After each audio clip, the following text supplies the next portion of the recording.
this meeting is being held in compliance with Section 5 of the Open Public Meetings Act, Chapter 231, Public Law 1975. A notice of this meeting was mailed to the Star Ledger and the West Orange Chronicle on November 23, 2013. A notice of this meeting was also posted on the bulletin board of the Municipal Building, West Orange, and filed in the office of the Municipal Clerk of the Township of West Orange on November 23, 2013. Councilman Cirillo?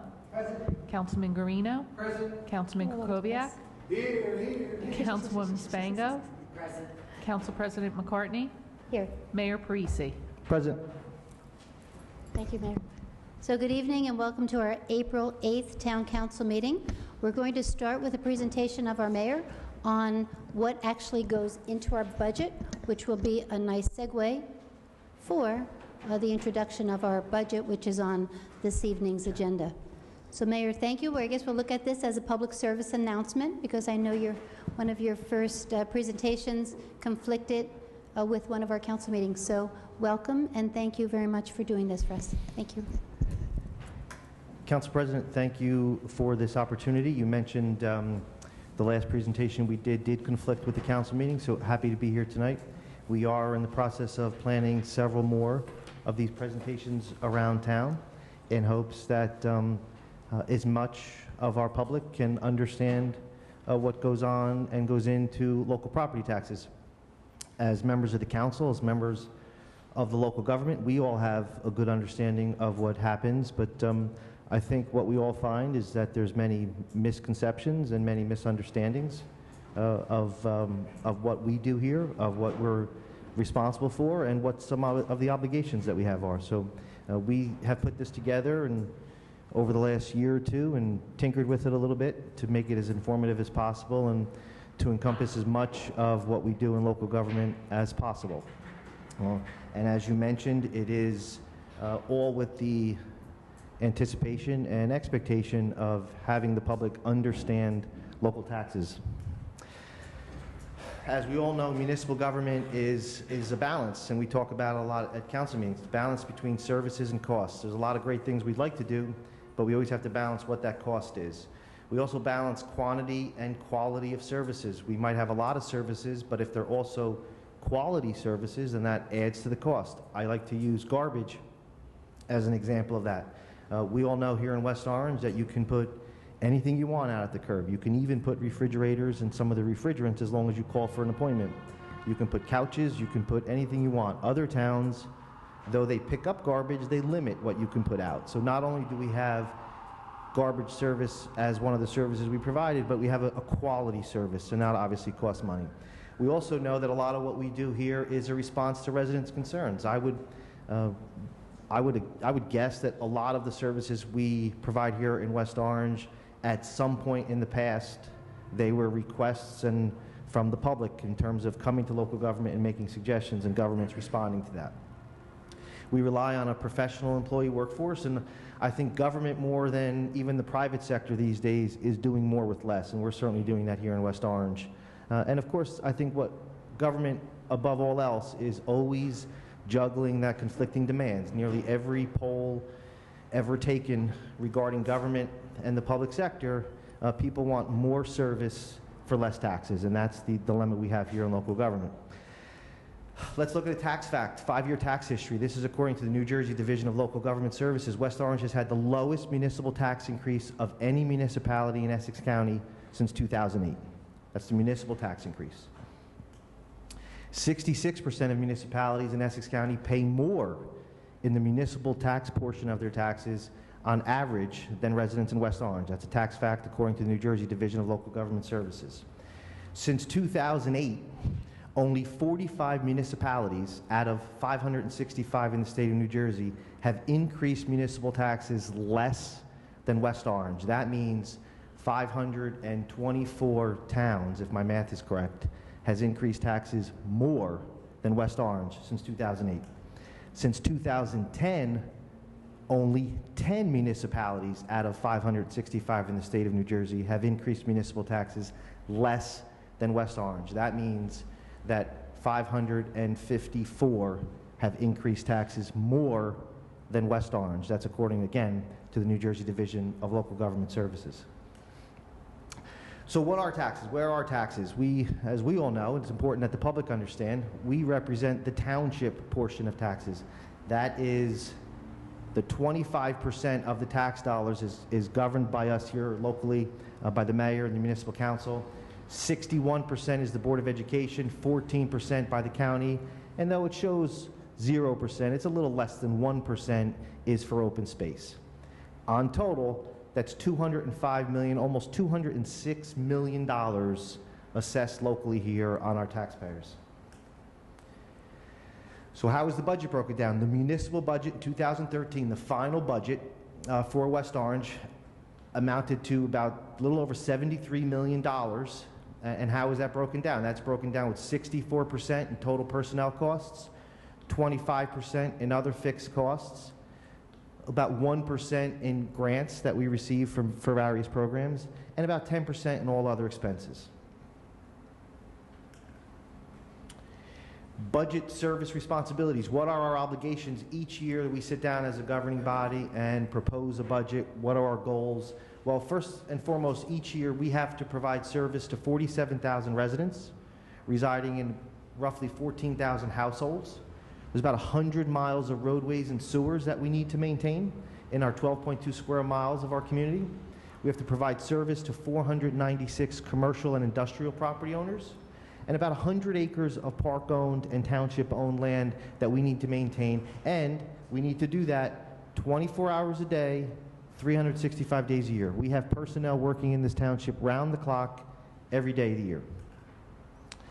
Our objectives each year are to stabilize municipal taxes, to provide quality services to the community, and ensure that services being provided remain affordable. We talked earlier about that conflicting goals of what people want and what we can afford. A lot of programs that are presented to the council, are presented to local government, are great programs, but if they become too unaffordable, then you simply can't justify using them. So it's always a balance between providing quality services that encourage people to be excited about the township, but to maintain affordability. Meeting budget objectives. 2013 taxes increased only 1.474% after 3 years in a row delivering a 0% municipal budget. Since 2010, we reduced our workforce by 15%. Since 2006, we've reduced our workforce by 19%. And currently, our employee salary and wage line item is roughly what it was at the 2008 levels. Along the line, we've negotiated 0% and a -1 for our health insurance. We all know the impact that health insurance has had on employers all over the country. You can't turn on the news without seeing some article or some story about health insurance in America. We've done really well over the last couple of years. We'll talk a little bit more about that in the future. Employee health insurance contributions, we negotiated, collectively bargained with our unions to make contributions towards their health insurance in excess of what the public employees are required to provide by the law. So we've actually collectively bargained with our unions greater contributions than the state law even passed. By encouraging recycling, not only is it environmentally the right thing to do, we've reduced our tipping fees, and we've saved roughly $800,000 since 2009 on reducing our tipping fees by encouraging recycling. We've cut back on non-recurring revenue items. It's sometimes too tempting to stick some revenue source in a budget to plug a hole, but if it's not a recurring revenue, it makes the hole that much bigger the following year. So what we've done the last several years is we've eliminated the non-recurring revenue budget items. Our budgets the last 4 years have been based on revenues we can count on year after year. And the last 3 years, we're going to have a capital budget this year. We'll talk about that a little later. But we've had no capital budget 3 years in a row. So we've paid down our debt, and we haven't added to the debt. Let's look at the debt. Since 2009, we have reduced our debt from a little over $60 million down to a little bit over just about 53, simply by not having capital budgets, not adding to our debt, while continuing to pay our debt service. Now, these two, 2012 and 13, have asterisks. That's because, as members of the council know, that we've approved bonding for Llewellyn Park, and we've approved bonding for redevelopment. Those are not not debt service that the taxpayer, the average taxpayer, is responsible for. Llewellyn Park residents, the redevelopment project, that property itself, is going to pay those bonds back. Redevelopment, as another asterisk to that, hasn't even been issued yet. It was approved, but it's never been issued. So by not having a capital budget the last 3 years, we've been able to pay down our debt. What are some of the challenges in West Orange? And we all know them. You know, we live here, but every town is different. West Orange has challenges compared to neighboring towns. We all have unique characteristics that make each town a little bit different to govern than the next. But just a few examples. We have a paid fire department, where several of our neighbors do not have a paid fire department. We have historically provided unique services. I mentioned the garbage is unlike garbage service that neighboring towns provide. We have senior services. We have a shuttle. We have a lot of things that have made West Orange unique, but at the same time, they end up costing dollars. And we have an overwhelming reliance on residential property tax base here in West Orange. We don't have huge commercial centers. We don't have huge office complexes. We don't have huge malls. We have a few shopping centers and some commercial property, but for the most part, it's an overwhelming reliance on residential property tax base. Roughly about 80% of our tax base is from the residential property taxpayers. I talked about some of these services. You know, what are services that we all think of when we think of local government? You think of a library, you think of a jitney shuttle for our commuters, snow removal, shredding services, garbage removal, a single stream recycling, recreation programs, a fire department, police, leaf removal, senior services, 4th of July fireworks, all the things that we might think are basic services people should expect from their local government. But when you compare that to neighboring towns, not all of our neighbors provide the same volume of services, and some of them do it in different ways. A couple of my favorite examples. South Orange, for example, they pick up garbage in South Orange, but it's not part of your property taxes. You pay a vendor separately on top of your taxes. You get billed quarterly for garbage removal. And South Orange limits what you can put out. You're only allowed to put out up to the certain size container that they allowed. Any bulk, any other services that we take for granted here for garbage removal, you have to pay extra for. Another service that when you think about some of our neighboring towns, Verona, they don't pick up leaves in Verona.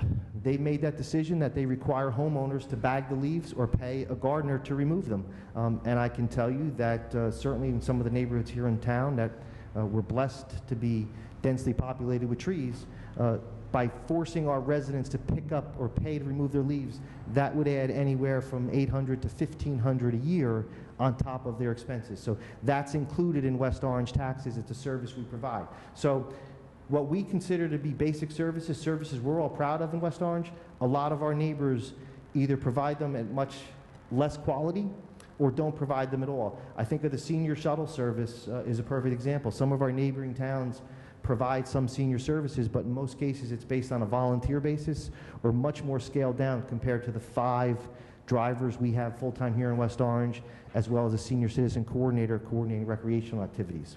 So when you talk about taxes, it's important that you look at the facts and what services neighboring towns are provided, because it's never fair to make an apples-to-apples comparison. Now let's look at some of our neighboring towns over the last 4 years. When you look at the services we provide compared to what services they provide, and let's look at how we've done on municipal taxes. In the last 4 years, West Orange taxes just under 2% in the last 4 years. In that same period, Millburn municipal taxes just about 8, Livingston 10, Verona over 15, Montclair just about 20, Roseland 25% increase in municipal taxes in the last 4 years. That's a 15.7% average increase among those neighboring towns. And if you look at the statewide average in the same period of time, where West Orange has only raised taxes a little under 2%, the state average is 7.5% for municipal tax increases.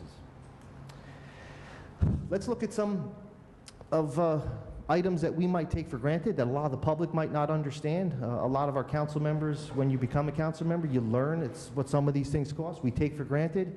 We're proud of our street lights, our well-lit neighborhoods, and the beautiful streets we have, but it costs us $546,000 in 2013 to pay for the street lighting of those lights. And if you think about that, municipal taxes are only 25% of the tax bill. That's a lot of houses that we need just to pay for our street lighting. Rock salt, maybe not a great example this year, but this is what we pay on average, about $220,000. That's on a mild year. This year, as everyone can appreciate, those numbers are significantly higher. I mentioned before that we have emergency services 24 hours a day, every day of the year. Well, to fuel those vehicles, just under $700,000. And keep in mind that that's not the gallon of gas that we pay as residents. Municipalities don't pay all the taxes that are tacked on top of gas. So we're getting gas much cheaper than we all do as residents at gas stations, and yet we're still spending $700,000 a year on gases. Fire hydrants, a pet peeve of mine since I first joined the council. We don't own the fire hydrants. They're owned by New Jersey American Water Company, and that rental fee and that fee to guarantee that they're going to have the proper pressure should someone, God forbid, have a fire, $650,000 a year to pay for our fire hydrants. We have 211 township vehicles to maintain them, fuel them, and make sure they're serviceable to provide the services we require. That costs a lot of money to maintain that number of vehicles. And crossing guards. A lot of residents will often assume that it's part of the Board of Education costs, but in fact, the township pays for crossing guards. It's part of our police budget. And last year, we paid over $600,000 for crossing guards. Important service to have, but you can't lose sight that all these things, as important as they are, we can't lose sight that they cost real money. Talked earlier about quantity versus quality. Let's just talk about a few of those. I mentioned garbage. We have garbage twice weekly, and we have unlimited bulk pickup. Again, a lot of our neighboring towns don't have that. We have full-time senior citizen transportation. We have full-time bus drivers, a full-time dispatcher. So our large senior citizen community can count on services to get them around various locations. And also through our senior citizen activities coordinator, they can count on recreational programs and outlets for them to enjoy their life here in West Orange. The curbside commingling recycling. Again, I talked about how environmentally it's important to recycle, but there is a huge cost saving to the township. So the more people get the glass, the paper, and the cardboard, and some of those items out of the garbage stream, the more money we save on tipping fees. We've added the commingled this year, which has made it a lot easier, almost no excuse not to recycle. And the environmental center. Let's talk a little bit about the environmental center. Again, we might take it for granted here. A lot of towns don't have it. Residents can get free mulch. They can get free soil. They can clean up their yard in the fall or trim their trees, and they can dump their brush there for free. That's a huge service. And again, we have the Jitney shuttle routes. We provide 5 right now. Obviously, our hope in the long term is to expand that. But we have free Jitney shuttle services in various neighborhoods. We take people to the train, we pick them up from the train and take them home. So again, not only do we have quantity of services, we're providing quality services. Let's look at the budget versus taxes. I mentioned earlier that our budget last year in 2013 was about $73 million. It's important to note that that itself is not what is taxed. We tax a little bit over 50 million, John? Can't see right there. About 52 million is actually what we tax. So we're not taxing the public at $73 million. We're taxing the public a little over $50 million. And you see how it's ebbed and flowed a little bit. We were in 2010 maybe at the height in this example. We dipped down a lot in 11 and 12. A reason why it did go up a little bit, and we'll talk about that a little bit later, is as you recall, we accepted the grant from the federal government. So we have 10 firemen, benefits and pension costs on the payroll, all funded by the federal government. So it did increase our overall spending, but again, not part of what the taxpayer spending is. That spending has remained relatively level the last 4 years. Personnel costs, we mentioned earlier how that's a big part of the budget, and it certainly is. And again, we see a little bit of an uptick in 2013 compared to 2010, where 11 and 12 went down so much. A big part of that increase is the grant that is factored into that number. We have, again, 10 firemen completely funded by the federal government. So it is in that number, it's in our budget, but it's funded by the federal government. Here's a big driver of why we've been able to lower our costs and keep taxes relatively stable the last 4 years, is we've reduced our employees. As we all know here in local government, most of our costs, and that's really true of any business, most of your costs are always tied up in your employee-related costs. So from a high in 2006 of 375 employees, we dipped down in 2012 to 294, 304 with the asterisk. Again, the asterisk represents the 10 firemen that are currently on the payroll serving this community, but funded by the federal government. How's that break down by department? And again, we scroll back over 20 years, and when you look at our non-uniformed employees, non-uniformed would be town hall, it would be the court staff, it would be recreation, and that you see how that has trended in a high of 2006 down to a low last year of 78 employees in those non-uniform positions. Police department, a high again of 2006, down 2012. We've upticked that a little bit in 2013, and this council, through the budget hearings, did approve an additional police officer, so that'll be up to 96 this year. Fire department, again, high in 2006, low in 2012. Again, the asterisk because there's 10 additional firemen funded by that federal grant currently on the payroll. And Public Works, this is beyond the non-uniform. This is Public Works. This is the guys, maintaining our parks, plowing our snow, picking up our leaves. And you see how that department has really gone down over the years, while at the same time our amounts of parks and roads have increased. So talked earlier about doing more with less. That is a department that has managed to do a lot more with less over a 23-year period. We talk about employee costs, and I mentioned in those charts that 2006 was the high level of employees here in West Orange. And if you factor what 2006 to 2013, that's 71 fewer employees. And again, you'd have 10 even less if it wasn't for the federal grant. And when you look at salaries, benefits, and pension costs, that would be an additional $10 million in our operating budget. So where our budget currently is around $73 million, if we had maintained the employee levels we did in 2006, we would be into the mid-80s to operate at those levels. And that doesn't account for the unfunded liabilities. It would equate to roughly $3 million in the unfunded liabilities for healthcare and pension for those 71, or arguably 81, minus the federal grant. Challenges meeting objectives every year, and it's no different than any community, and in many cases any business. You have government mandates. My favorite is the, and I think the council voted on it last meeting, is as an example of a government mandate, is the court security. For years, I was a member of the council. We didn't have court security. We relied on police officers to help out when they can and fill that role when necessary. A number of years ago, the state government, and though well-intentioned, they mandated that municipalities have court security. So though it sounds like a reasonable request, it meant another expense for the community. We now pay a little over $50,000 a year for court security. So it's a necessary expense, sounds reasonable. The state might pass these things well-intentioned, but it relates to a very real expense for local governments. We have contractual obligations. We have decreases in revenue, whether it's tax appeals or whether some of the other items that we'll talk about in the other revenue we count on, they ebb and flow, sometimes beyond our control. So if you have decreases in revenue, you got to deal with that. And yearly appropriation increases. I talked earlier about the electricity and the fire hydrants and fuel. All those things go up. We can't complain about them. We have to pay them. This year, I mentioned the salt, where we on average $220,000 a year in salt. This year, it's considerably higher. We have to pay it. So we have to deal with yearly appropriation increases. But again, always with that balance of maintaining affordable and high-quality services. And other government mandates, more a requirement of just operating as a municipality in America. We have Social Security increases we have to deal with. We have pension payments.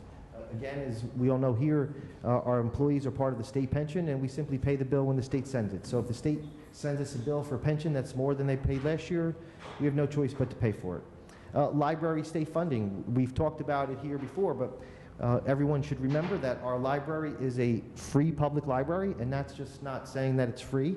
It's actually a term that the state refers to. A free public library means that the state the funding for that library is guaranteed. It's guaranteed at one-third of 1% of our assessed value. So that's a mandate. So as our assessed value in township might change, the funding for our local library changes. It's based on a state mandate and a state formula for funding our local library. And of course, other operational requirements, whether it's snow, whether it's fuel, whether it's any operational item we have to deal with, those are matters we have to fund. Some of our employee contractual obligations. We have medical benefits for our active employees. We have medical benefits for our retirees. We have a clothing allowance they're guaranteed. Police and fire, as well as our public works, get a clothing allowance. Annual paid time off, whether it's vacation, sick, holiday, personal days, comp time. And of course, the retiree accrued time payouts, which we'll talk about in a few moments. Substantial decreases in revenue, I mentioned earlier. We might have commercial or residential tax appeals. We might have a reduction in state aid, that we'll talk about in a minute. Miscellaneous fees and permits, again, sometimes ebb and flow by market forces outside our control. Municipal court fines and fees, they're hard to predict and really hard to encourage, so you can't try to grow more fines out of your court. It's simply a matter of what happens around us. And interest on investments. We don't have a lot of investments as a municipality, but we do have some. And as the interest rates ebb and flow, that affects our revenue. So if the interest rates are real low, some of the investments we do have, we generate less revenue from them. And parking meter fees, though not a big ticket item, we do have parking meters in town. We do enforce them, and again, sometimes that ebbs and flows. I mentioned earlier where our budget's roughly $73 million, but we're only taxing a little over 50. Where's that other revenue coming from?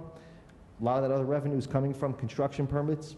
It's coming from fees, user fees through rec programs, user fees through the pool, fines that we might fine local property owners for various reasons, grants, which I can tell you in 2005 and 2006, they were plentiful in the state of New Jersey.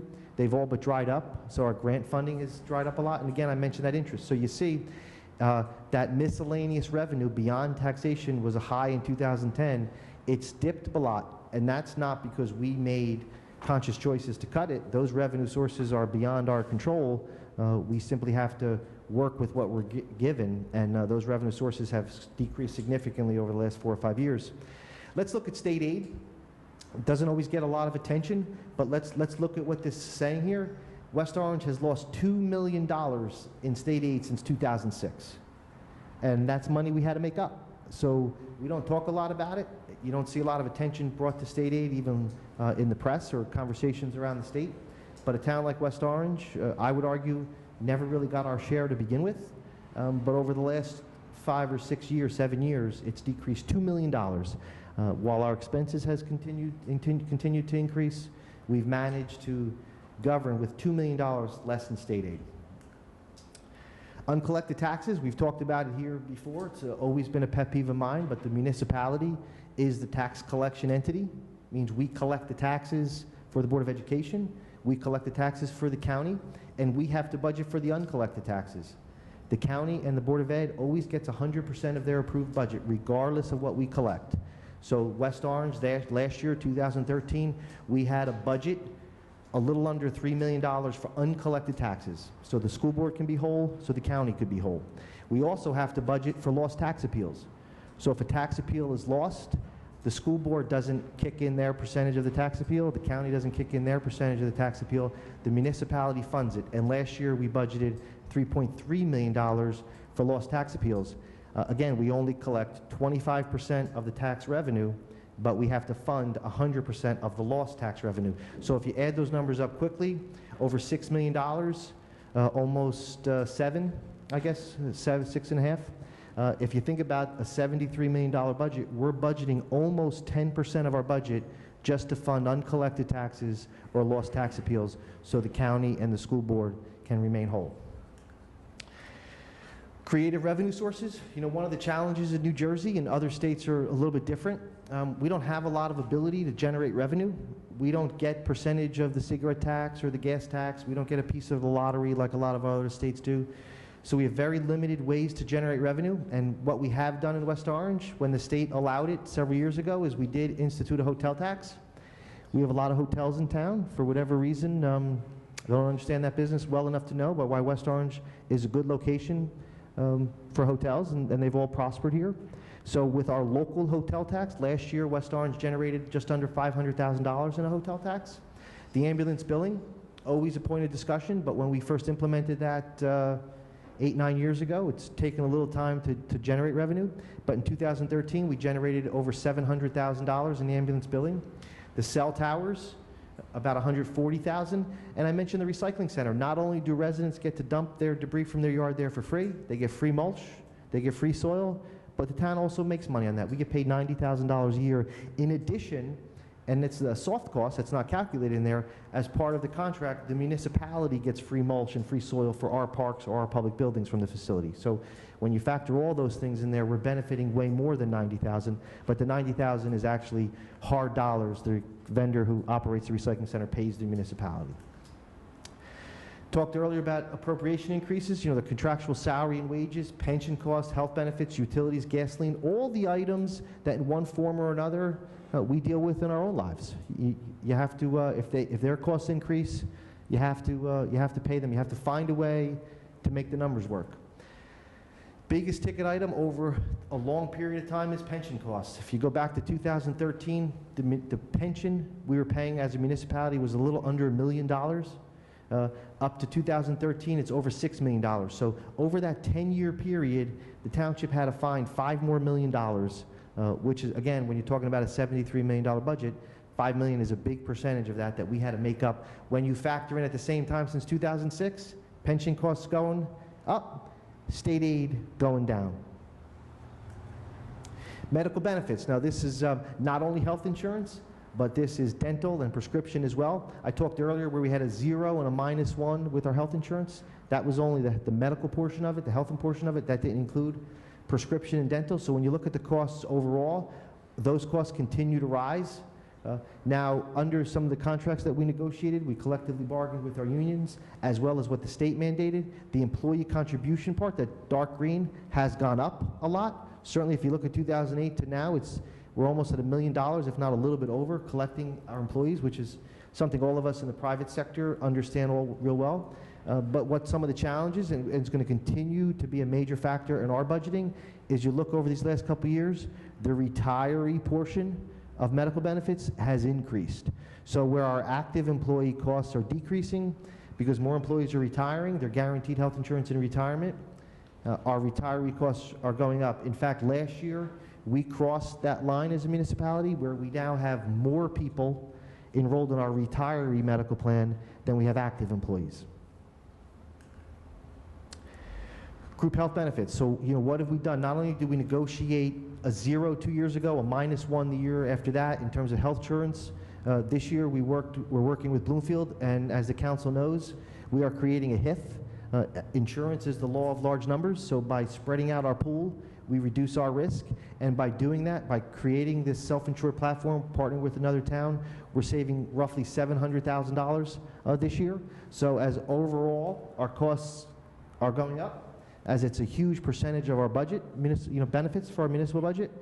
We've managed the health portion pretty well the last 3 years, and I think culminating this year with a creative way to deal with this necessary expense, meeting our contractual obligations we have with the unions, and the unions were supportive of this. They were part of the process right from the beginning, so we're honoring our contractual obligations to provide the benefits, but we're doing it at a $700,000 savings in 2014. Talked earlier about the uncompensated liability, that accrued time liability. I stood here several years ago and told the council it was at $11 million. Well, now that total accrued unfunded liability is a little over $16 million. That is the unfunded payouts that the council deals with each year from unused sick time, unused vacation time, unused comp time. These are real numbers and difficult to manage, and they're hard to predict. We don't know year from year who's going to retire, how much accrued time they have coming. We do the best we can to budget for it. But what we've been forced to do is what every municipality is doing, is bonding it on the 5-year short notes that the state government approved municipalities to do a couple years ago. As you might recall, last time I came to council and we talked about these items, we asked the state for permission to bond that number, to pay it off all at once. And the reason simply was because as people earn more money, as their salaries go up, their accrued time value goes up, meaning when you cash in accrued time from 20 years ago, you cash it in at today's value. So we made the argument to the state where if we bonded it and paid it off and just paid the accrued time each year as we accumulated it, we'd stop the bleeding in essence. Unfortunately, the local finance board denied our request. But again, that was at $11 million. It's now at $16 million. So I think as unfortunate it is for us as a local government, and as unfortunate it is for the long-term exposure of the taxpayers, it proved our point that Jack and I made to the local finance board, that the number's going to get worse, and the state refused it. That's a reality we have to deal with. We can all complain about it, but it's a contractual obligation that's not going away, and we're going to have to deal with it. Let's look at some of these, again, employee-related costs. And again, this isn't knocking anybody. We all experience this in our private sector too. Private sector was not seeing these type of costs that relate to pension and benefits, so this is nothing that's unique to the Township of West Orange. But in 2002, the health care, the pension, and the accrued time amounted to 14% of our budget. In 2013, 11 years later, it was 27%. So even though some of the employee numbers are a little bit less in 2013 than it was in 2002, the employee-related costs in that 11-year period have nearly doubled to a greater percentage of our budget. So what the challenge always is that's less money we have to hire men to do services, hire people, personnel for services we need.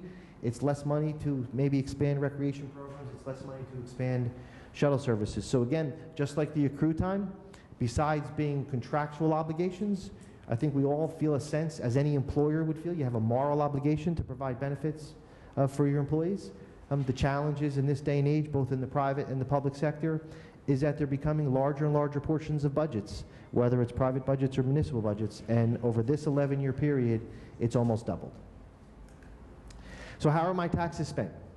How are my local taxes spent? Well, about 40% is for salaries, about 13% for benefits, a little over 8% for pension, a little over 8% for debt service, 5% for garbaging and recycling, uncollected taxes about 3.9%, utilities is about 3%, and other is about 17%. What does other mean? Other means the library, joint meeting sewage authority. Though we bill the sewage separately, as we talked about last meeting, mainly that's because we want to collect it from the tax-exempt properties, but it's still part of your budget. We just funnel all that money together and pay the joint meeting sewer assessment.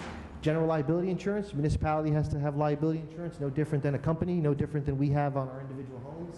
Again, I mentioned tax appeals, grant and interlocal agreements. We get some grants for some certain health programs. We get the grant funding, but then it certainly goes out at the same way as an expense. Vehicle maintenance, workers' compensation, mandated expense here in township, and of course snow plowing and salt. And again, that number this year for snow plowing and salt is going to be significantly different than less than 1% of our total budget, but on average it's about where the number is. We often hear the term structural deficit, certainly when you're talking about municipal governing in New Jersey and probably even county and state governing, and that's simply because the core expenses in a structural deficit are increasing faster than recurring revenues. Some of the expenses we mentioned earlier increase way faster than we could possibly tax people. There's an ongoing imbalance between recurring revenues and recurring expenditures. We have contractual obligations for future expenses that remain unfunded. Besides the $16 million, I mentioned earlier that our employee retiree population is going to continue to grow. Praise God, people are living longer. It's going to grow. And right now, the township does not have a pool of money set aside to fund these obligations. We fund them as we go. We have a structural deficit in that we have to fund these expenses as we go, and they're growing faster than we can fund them. And small and large expenses reliance on taxation. You know, I mentioned earlier, there's really only about 4 ways that we generate revenue as a community. That means if we want to build a park, if we want to add trucks to our snowplow fleet, if we want to add a jitney shuttle, if we want to do all the things that we know in our hearts are really good for the community, even the littlest of those items require taxation. What are our revenue sources to fund that $73 million budget? Local revenue, state aid, delinquent taxes, grants. You know, taxes represent about 71% of the total budget. Again, of the $73 million, we're only taxing a little over 51 million, a little under 52 million. I mentioned delinquent taxes. I mentioned earlier we have to fund the uncollected taxes.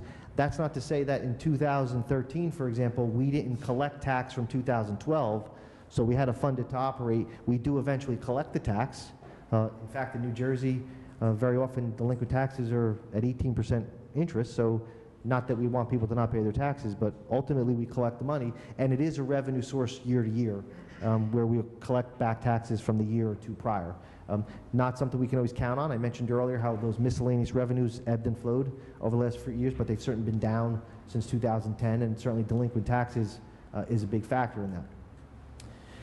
Let's look at what the average property owner is paying for all the services that we can all be proud to have here in West Orange. The average taxpayer for municipal services pays $259.48 a month for all those services. How does that break down by dollars?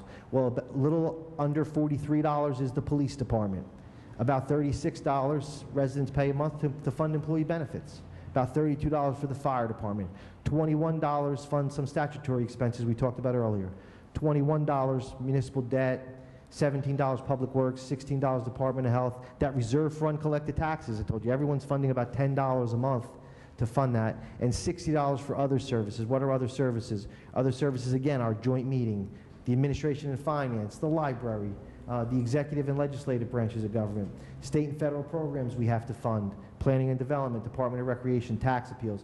All those items, all the services we provide, all those items I mentioned earlier that we provide in excess of what neighboring towns does, that's $259.48 a month. Now, a lot of people will say, well, I'm paying more than that, and because that is only the average. But when we did the analysis, 80.5% of all the households in West Orange are paying $300 a month or less for municipal taxes for all those services, 24 hours a day. How does that compare to some of the other items we spend $300 a month on? Our car payment, our cell phone, internet, cable, restaurants, utilities. We get a lot of services. We can all balk about taxes, but we get a lot of services here in West Orange where 80% of our taxpayers are paying less than $300 a month for those services. How do you close the gap in New Jersey? There's not easy answers. You can continue to negotiate additional union concessions, but that's not always easy. They have families to feed too, and they always have a right to negotiate hard for what they believe in. You can privatize services, which we've done rather successfully, selectively, over the last several years here in the community. You continue to reduce the workforce. You know, we reduced the workforce, as I showed earlier, to an all-time low. But as is always the challenge, no matter how much it costs, no matter how bad the economy is, if it snows, you got to plow the snow. You got to pick up the garbage. You got to pick up the leaves. You got to patrol the neighborhoods. You got to put out fires when they come. So you can't reduce the workforce to oblivion. It's not practical. We have an obligation to provide certain services here. You can try to create additional revenue sources. Very challenging in New Jersey because state law precludes municipalities from generating certain revenue sources. You can reduce non-essential services. And of course, you can raise taxes, which is the old standby in New Jersey. New Jersey has a 2% levy cap. I mentioned earlier where some of our surrounding towns have increased taxes way in excess of 2% per year, and that's simply because there are exclusions to the 2% levy cap of pension, health benefits, and debt service. But since the state instituted the 2% cap, West Orange did not raise taxes for 3 years. The fourth year we raised taxes only 1.47%. We've never used any exceptions since the state imposed the cap. What have we done outside of trying to be smart economically? We've provided customer service training for our employees. We're a big believer that we're here to serve the community, and all our employees, I think, take pride in serving their residents. We've improved the township website. Wasn't, again, for the bells and whistles. It was to provide more services for taxpayers. They can pay taxes. They can register for things online besides the availability of information at their fingertips. We've streamlined our zoning ordinances to eliminate a lot of the red tape for our residents when they're looking for permits. The new phone system was not only an economic savings, but it was, we hope that no resident ever gets voicemail. If you call a department and no one's there, it gets bumped to another department. It's been important to us. Not saying it doesn't happen, but certainly hope it doesn't happen very often. And we want to serve the residents, certainly in the hours that Town Hall is open. We reworked the parking here in Town Hall. We want our residents to be comfortable, so some of the employees, I'm sure, weren't happy, but we moved all their spots to the back of the lot. We want Town Hall to be welcoming to our residents. We did a marketing initiative. I still believe that promoting our community is the most important thing we can do in local government. We did the police cameras. The Energy Consortium, I mentioned about the $700,000 a year we're paying in electric bills. We did join a consortium with the county. A couple years ago, the county, to their credit, put together a consortium for the purchase of electricity for all municipalities, and that did reduce our costs to light this building, to light any of our parks, and of course to light our streets. We did energy aggregation this year, which reduced electricity costs for residents. We brought all brand new 4 shuttle buses for the Jitney shuttle, but also gets used for our senior programs during the day. We added a Jitney route We upgraded purchasing software, which sounds really boring, but it's important that the better software we have as a municipality, the more efficient we can be, and the quicker we can serve residents. And of course, as efficient, that means we can rely hopefully on less personnel moving in the future. And of course, we've improved our athletic fields. Important to me, and thankfully the council's been supportive of that, but I believe in the value of athletics for our children. Where do we go from here? We continue to hold the line until the real estate market and the economy stabilizes, as that means less tax appeals. And luckily, though the final numbers aren't in, significantly less tax appeals were filed this year than previous years. That's a good sign. I mentioned earlier reduction of essential services. That leads us to say, well, what are essential services? We could always redefine what essential services are.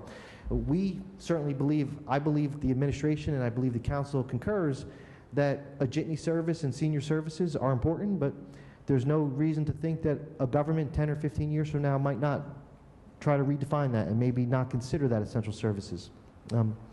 Continue to privatize various services or utilize part-time employees, which we do. In many cases, when full-time employees have retired, we've replaced them with part-time employees. And of course, the redevelopment, not only on the Main Street project, but in other areas in town that redevelopment is proposed that would always increase the tax base in those areas. Most importantly, in 2014, after 4 years of 3 zeros and 1 year of a 1.47% increase, the 2014 budget introduced to the council was a no tax increase. Spending levels were the same, and for the 4th year in 5 years, we are not raising municipal taxes. One last item, when it comes to taxes, hopefully residents are thinking about taking advantage. Hopefully some have already taken advantage. Hopefully some, if they see this, will take advantage of the property tax rebate card. We are now up to, I think, slightly over 30 businesses in town that participate. If you use your card at those participating businesses, you get money off your taxes. I'm happy to tell you that I use it a lot. I've already saved over $100 on my taxes for this year. And I think it's a great way to not only to shop local, but to get money off your taxes. The card doesn't cost anything. Cards are free. You just simply register your block and lot, and you get money off your taxes every time you use one of the participating businesses. And if you're a renter, you can simply register your name and address, and you get a check at the end of the year. So if you're going to talk about taxes, you got to talk about ways to reduce taxes, and certainly shopping local and utilizing the property tax rebate card is a good way to lower your taxes. That's it, Council President. I appreciate your time. Thank you, Mayor, very much. But to be commended, because when we have our budget hearings, we sit here from 9 until 6 and go through everything you just summarized line by line by line. So really to be commended. And thank you. Thank you. Okay, thank you. I hope you appreciated the mayor's presentation on our tax budget. Or how the budget is put together, I should say.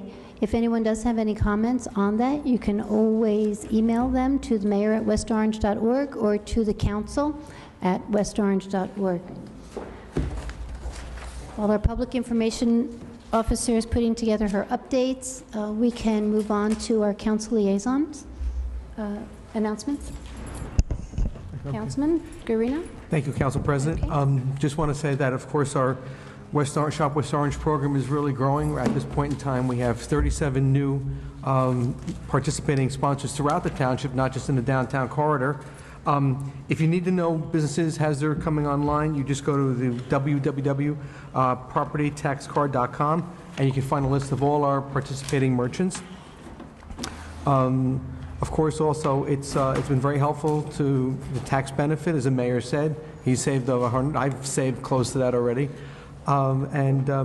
Also talking about the events coming up with the Downtown Alliance and the partnership with the Friends of Edison and the National Park Service will be our township picnic, our festival day, and New Jersey 350, Invention and Motivation and Diversity, and that's going to be on June 6th down on Main Street, and we look forward to a lot of people turning out and be a real fantastic day. June 7th, thank you. June 7th, I'm sorry. Thank you, Ms. Glicker, for correcting me. Also, that's all I have to say. And also for the upcoming Relay for Life, which will be held at West Orange High School, that's on June 13th and 14th. We're looking for a lot of people to come out to join teams. And just to sign up and look on is go to www.relayforlife.westorange.org, and you get all more information, and you can register right online. Thank you, Council President. You're welcome. Thank you. Councilwoman? I had no meetings, Councilwoman. Thank you. Councilman Cirillo? No report, Council President. Councilman Krokoviac? Yes, thank you, Council President. I need to just take a second to find my notes. There were a couple of questions that were asked at the last council meeting, and I followed up with the administration. I just wanted to pass that information along, but I need to find it before I can pass it along. So please, if you have announcements. Sure. Thank you. We have, at our last council meeting, we talked about the George Kopp photography exhibit over at the West Orange Library, and which was excellent if you enjoy music and rock stars. George has that down in front exhibit of all musicians that he has photographed over the years. Starting this week, the co-chair of the West Orange Arts Council, Heidi Sussman, will be having a photo exhibit at the West Orange Library. Starts Thursday, April 7th from 7 to 8. The reception is from 7 to 8 o'clock. This will be a permanent exhibition spotlighting 10 township properties that have been designated as architecturally and historically significant. Be interesting to see. From the planning board, we had a meeting on Wednesday evening, and the mayor had mentioned redevelopment, and one of the sites in West Orange that is being redeveloped on Central Avenue received its final site plan approval is the Valley Road Residential, which is the abandoned Harvard Press site on Central Avenue. That will be rental units and and a beautiful landscape plan where they're opening a culvert that has been cemented for many years and landscaping that as a walkway.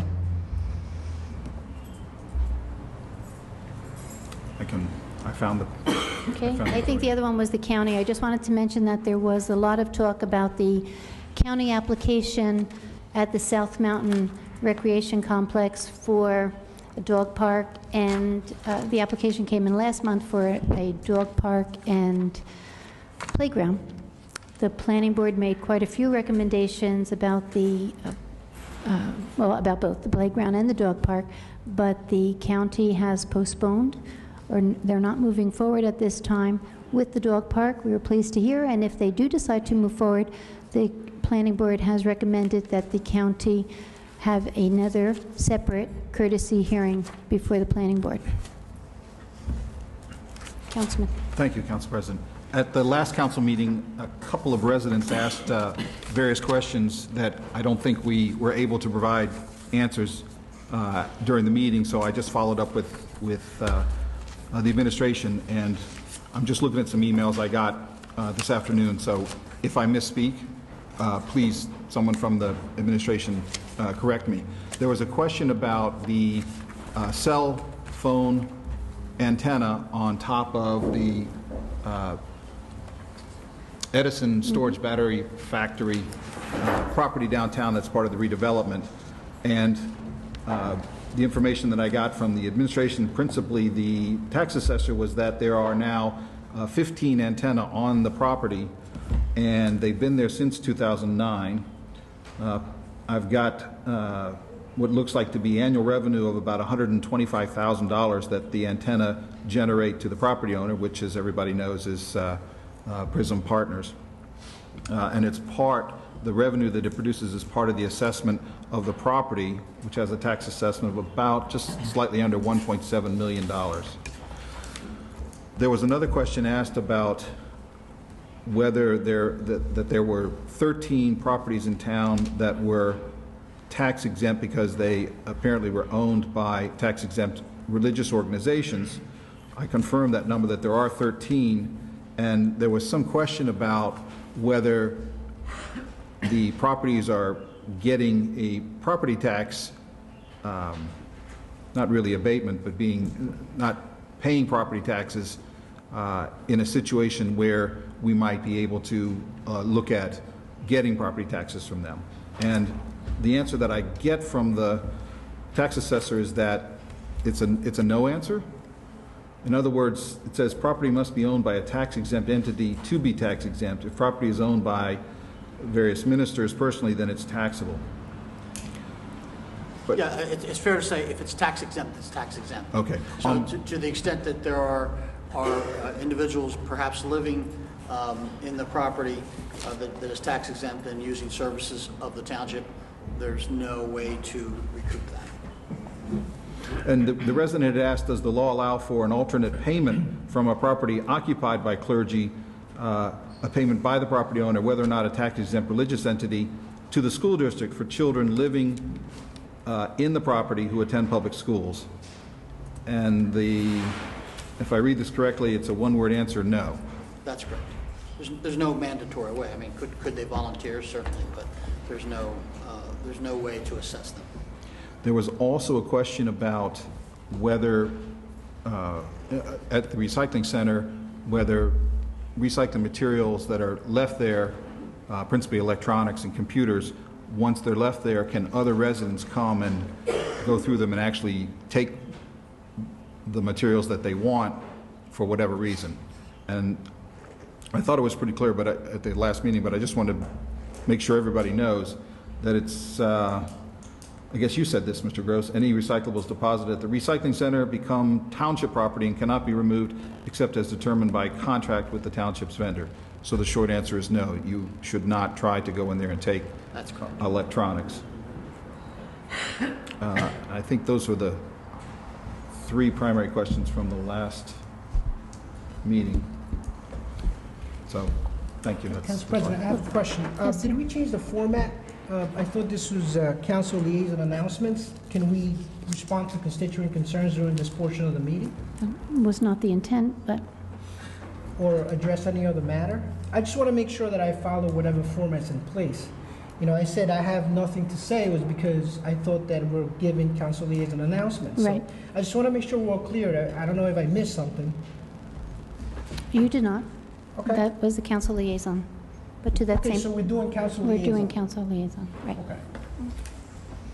Well, just to that point, if I stepped on the administration's intentions to actually answer those questions at this meeting, then I certainly apologize. But I know in the past, I've noticed where residents have come up during public comment and asked questions, and they don't seem to get answers at the council meeting. So I just thought, given the questions that were asked at the last meeting, that was pretty important to follow up on it. Council Well, President, I I think we answered those questions during the council meeting. well, we last did, time. and I went- I talked to we addressed some of those issues. Mr. Meyerowitz, we talked about taxation in New Jersey, in terms of non-for-profit entities or places of worship, talked about the antennas.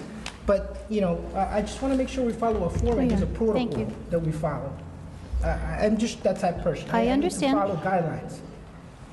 Thank And you, I can Council President. appreciate that, because I also took it a step further, and I went and actually got the state statutes to deliver to the gentleman that was here to I just wanna respond make to sure his the public comments. understands that Right. it's not that we're ignoring, no. some of their concerns. It's just that I'm just following protocol. You're right, thank you. Okay? Thank you.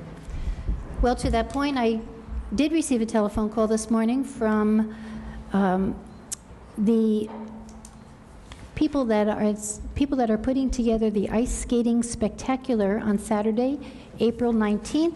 This is starring Special Skaters and Friends. It's calling it the Ice Skating Spectacular at the South Mountain Arena. It is free, everyone is welcome, and it supports special needs skaters. It starts at 6 p.m., and again, it is free. Okay. Public Information Officer, if you can share an update with us. Good evening, everyone. We have a couple of announcements. On April 27th, from 1 to 3 p.m., the West Orange Public Relations Commission is giving the town a spring cleaning. We're asking for volunteers to help us clean up the town. It's called West Orange Clean. It's going to happen along Main Street, in the Valley neighborhood, and along Pleasant Valley Way. We're looking for groups, for teams, for individuals who want to keep West Orange clean. Come on out and volunteer with us. You can sign up at our website, www.westorange.org. It'll direct you to a link for volunteer spot. 27. And you can also find it as an event listed on our Facebook page at www.facebook.com/westorangeinfo.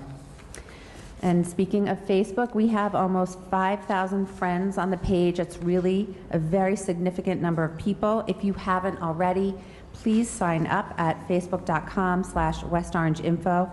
If there's something happening in town, you're going to find it there, and if it's not, it's a great place to let us know so we can let everyone else know.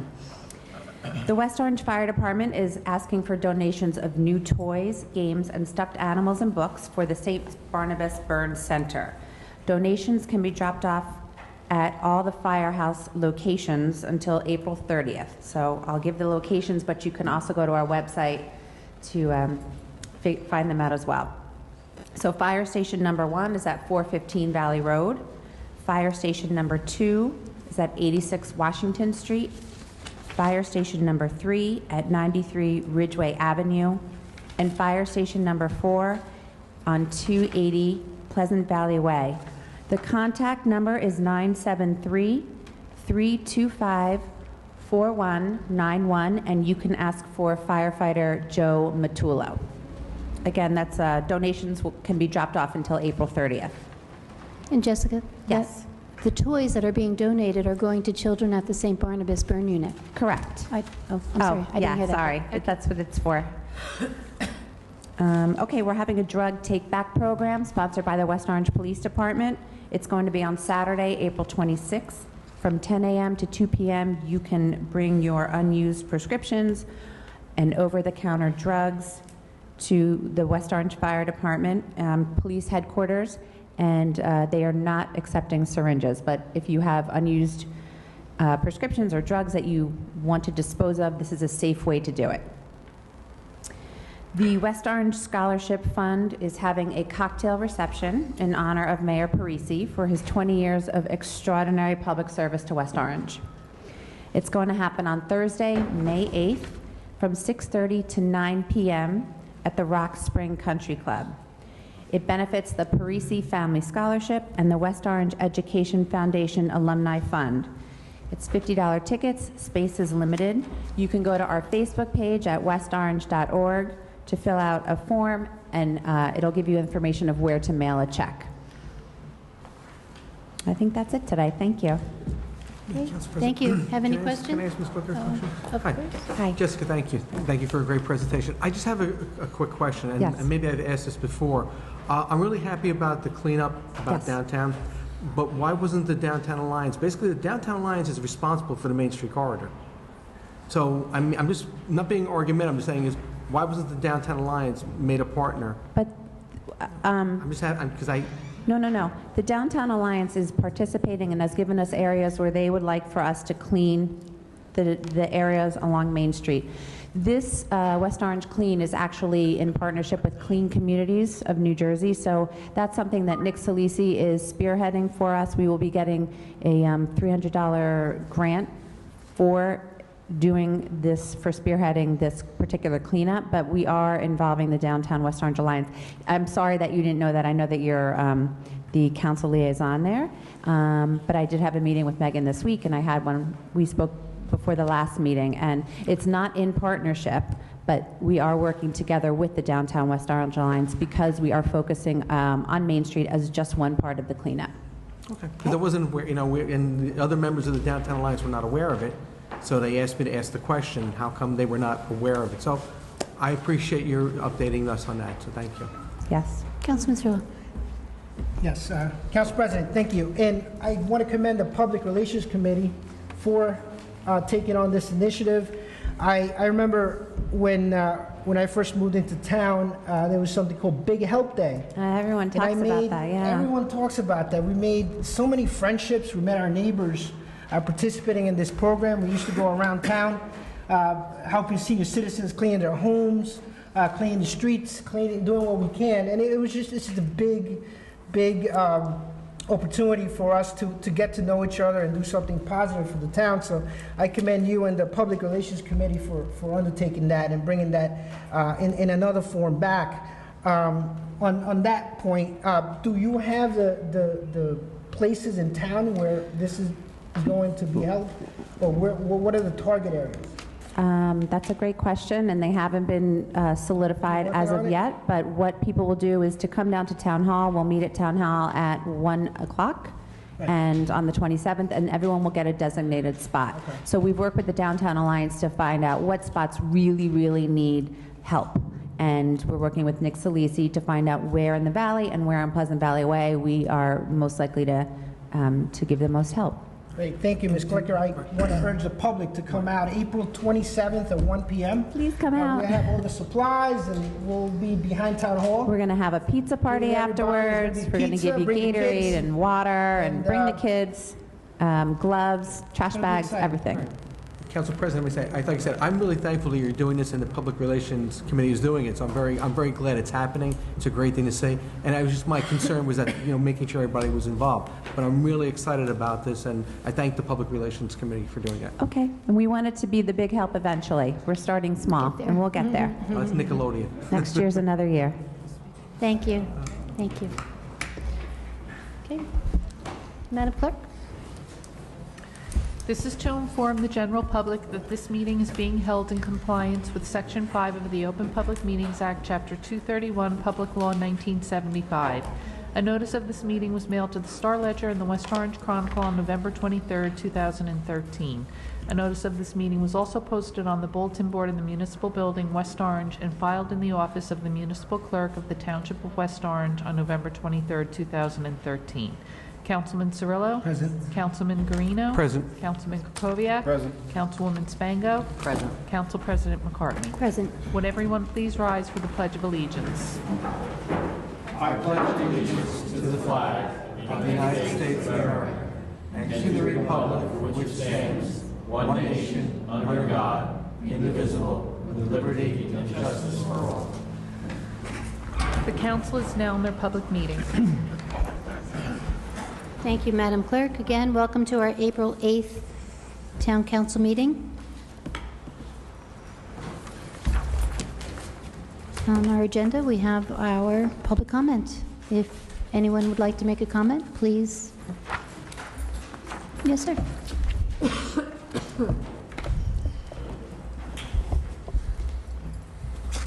Please state your name and address. Yes. My name is Leonard Leach. My address is 17 Glen Road, West Orange, New Jersey. I am a resident in West Orange since 1974. I purchased my house in 1978. I was an employee for Essex County. I taught for 35 years in the public school system, and I'm now retired. So being retired and having more time to spend at home, I have a dilemma, and the dilemma is, and I'm sure you've heard it time and time again, that if you live on Glen Road, you can't park in front of your house. So you have to get up at least 8 o'clock in the morning, go in your driveway, and if you have more than one car, you take the car out, put it in front of your house, and then guard a parking space for the rest of the day. Now, there are signs, because we are in Zone 7, that says that if you do not have a tag that says you're in Zone 7, you should not park there. Although Seton Hall Prep is down the street. And the students at Seton Hall Prep, either they can't read or they just don't care. I have just recently, in the last 2 days, confronted students in the morning who basically told me, nothing you can do about it, I'm going to park here. I tried to flag down the officer who does circle the block with his lights on and tries to keep the students from parking. And one of the students said to me, hey, go flag down the cop, and laughed. I think maybe he is overworked or he has more area to patrol, and I know he's only a half a day officer, and I do respect the man because he's got to get out and mark the tires, and then he's got to come back and issue tickets. But he gets off at 12 o'clock, and generally he doesn't get a chance to do it. Now, I counted 20 illegal parked cars on the block today. Now, yesterday, the students laughed at me and said, go get the cop to give us a ticket. So, my problem is that it is very frustrating if you have a maintenance man to come for your lawn, if you need a delivery, if you need something, you can't park on the block. I do understand that Hazel School is there, and a lot of the teachers, there's an overflow of teachers that park on the block. They have tags. I don't mind that. I do mind that some kid in a brand new Jeep will tell me to go away. That bothers me. And that happened to me yesterday, and today I got up early enough to guard my parking space in front of my house so that I could get deliveries today. And then my wife went to the store, and she came back with groceries so we could park in front of the house and unload it. I know that the officer that gives the tickets, that is enforcement, I know he's a half-a-day officer. I know he's retired and he came back. He works very hard. I'm not saying anything against him except that maybe there is more area than he can cover, or there are more times that he has to be around the rest of the town, and he can't spend any time. But in the meantime, the kids are watching, and they know, and they park there illegally. I'm sure that the ticket is not cheap, and some of them just don't care. I don't know what to do about this, so I'm presenting it to the council in hopes that maybe they could hire another half-a-day person or schedule someone to work. Some days there are no cars. You know, if I've seen the time when tickets were given out a number of times in a row, and the kids will stop parking there. They can park up the street. They have their own parking area. Yes, they do. They just choose not to do it. And they choose to aggravate anybody that, and leave their garbage by the curb. They get out in the morning with McDonald's coffee cups and McDonald's stuff, and they leave it by the curb. And just hopefully something can be done. Be addressed. I don't know what to say other than it's relatively frustrating, and I love West Orange. I've lived here since 1974. I keep my property up.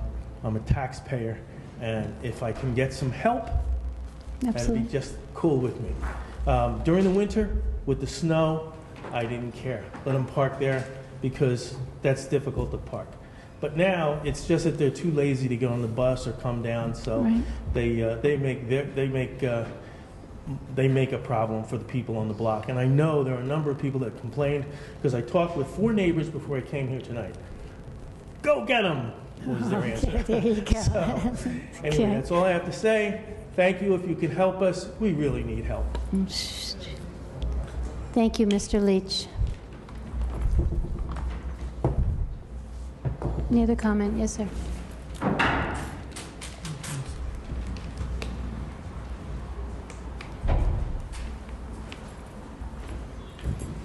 Good evening, Wendell Simpson, Hillside Avenue.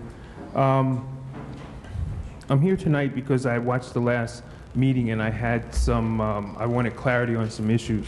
One is, at the last council meeting, you spoke about the police department chief job sharing, or not necessarily leave of absence, but just that he's going to be working at Public Works. After watching the mayor's presentation, I don't understand why, when he spoke highly of part-timers, why wouldn't you hire a part-timer for that position? But my question is, you said you advertised it. What was the salary for the advertised position relative to Chief Abbott's salary? And the real red flag for me, are we setting up a similar situation with a pension situation when it came to, like, Mr. Sayers, the business administrator, when he was police director, and then he retired and he receives a pension, and then he comes on the other side?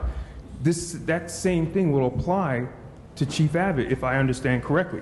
He has the pension side on the police side, and he crosses over to the other side, which is under the I guess, sanitation, which is a totally different pension thing. So I want to know, is that where he will be set up, where he will be receiving at some times when he retires either side, if he'll be getting 2 pensions?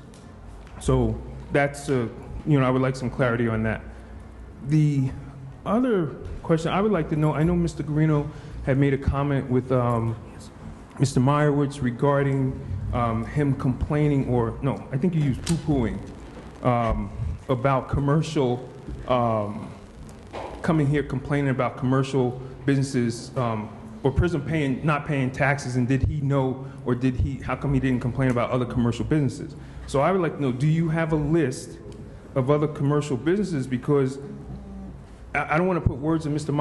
Myers' mouth, but the way I see it is that a lot of other commercial businesses, they're not receiving $6.3 million from the town. They're not receiving pilot. So if you're gonna weigh apples with apples, I think that that's part of the reason why he's asking that question, because we're giving this commercial developer something, and so this commercial developer is not paying taxes, and so he's inquiring. I don't see the big deal with him asking that question, or that it was such a sensitive topic to respond. What about other commercial businesses? My other question is, or not question, but more of a statement and a question. Mayor Parisi had said that the lawsuit was holding up the redevelopment. That makes no sense. And the reason why I say that is because on one part, he clearly stated that the developer could build on that property. Our lawsuit was for the town giving $6.3 million of taxpayers' money. Has nothing to do with the redevelopment. Like the mayor said, the developer can build. Just get the $6.3 million from somewhere else.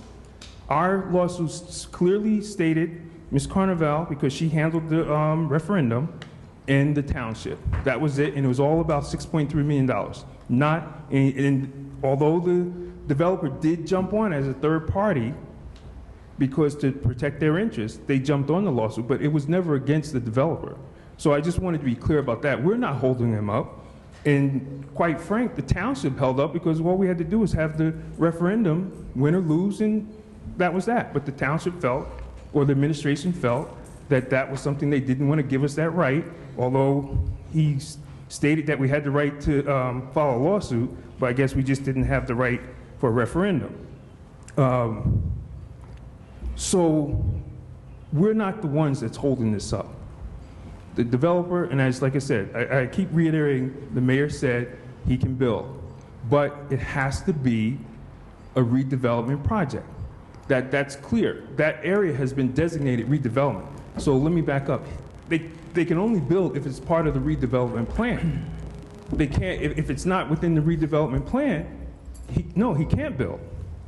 So that's another issue that we have to look at. Now, I do know that if the developer loses the lawsuit, or I think he can use what they call force majeure, which means for reasons beyond their control, either party can back out of the agreement. But you still have to put somebody in there that will adhere to the redevelopment plan. That's Your time is all up. it is. So that's the question I need to know. I want clarity. You're giving misinformation to the public, and like I said, it's not that we are holding it up, meaning the residents who are saying that we don't want $6.3 million of our money going to a private developer who is an investment for him. Thank you. Thank you, Mr. Simpson. Yes.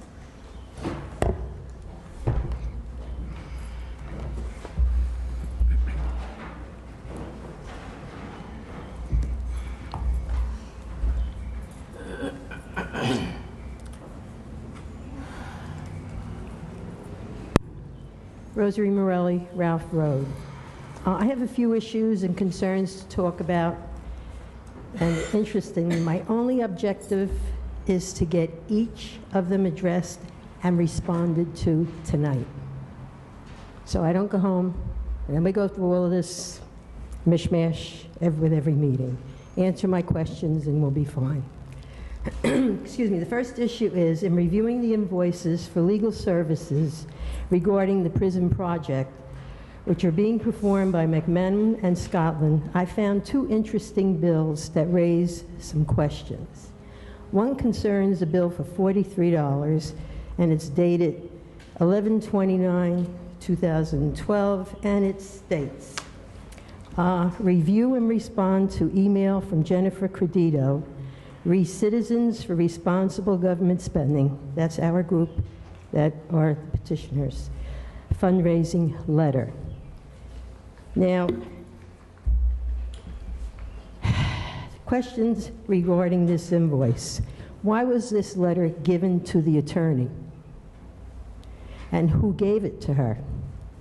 The facts are, the only people who should have direct contact with the attorneys are the redevelopment committee, and that's you five guys. The mayor, the CFO, the business administrator, the assistant town attorney, and the town attorney. Okay? These letters went out by U.S. mail only to the people who signed the petitions. So this letter got to somebody, and this somebody got to the attorneys, has nothing to do with what McMahon and Scotland are paid to do. That's a good question that I'd like answered.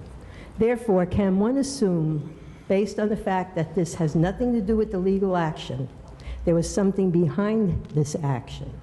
What could that have been? It certainly is another way of wasting taxpayers' money.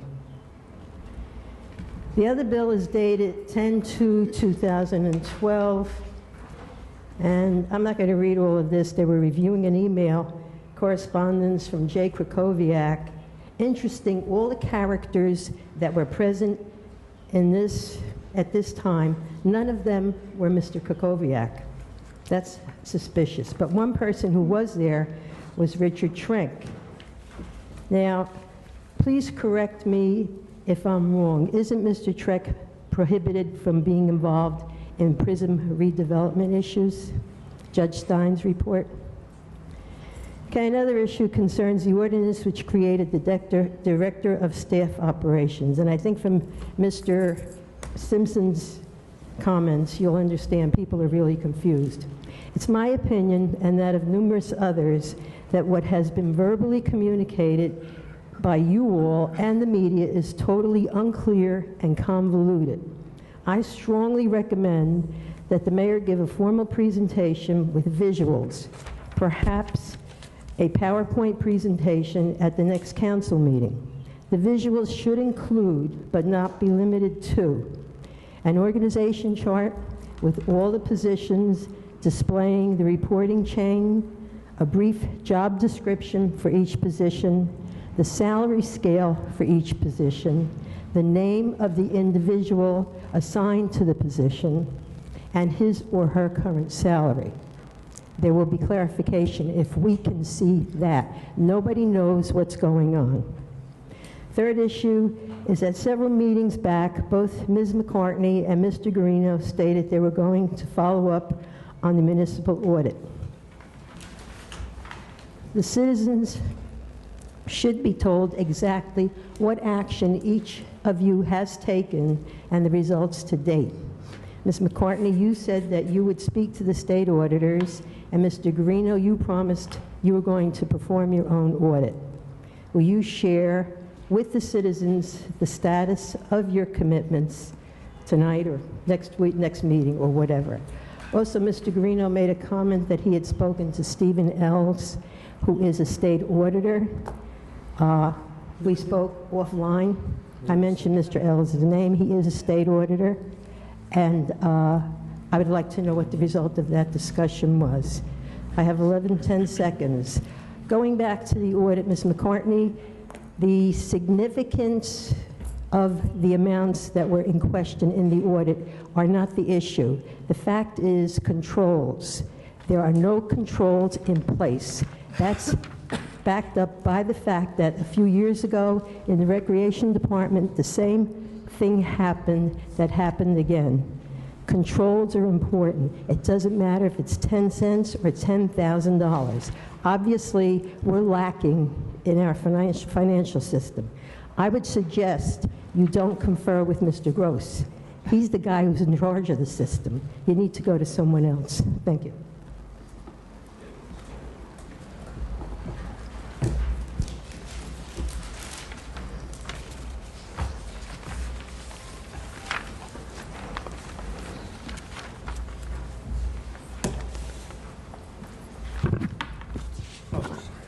Hi, I'm Steve Kononowicz, Virgin Islands, Swain Place.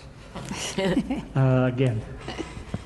The last time I was here, I was talking about the streets and the sidewalks, and I talked to Mr. Lepori, and kind of more or less answered my questions that I see nothing's done, but later on I'll talk to you about why I was concerned about the sidewalks, because there's something I wanted to do in town.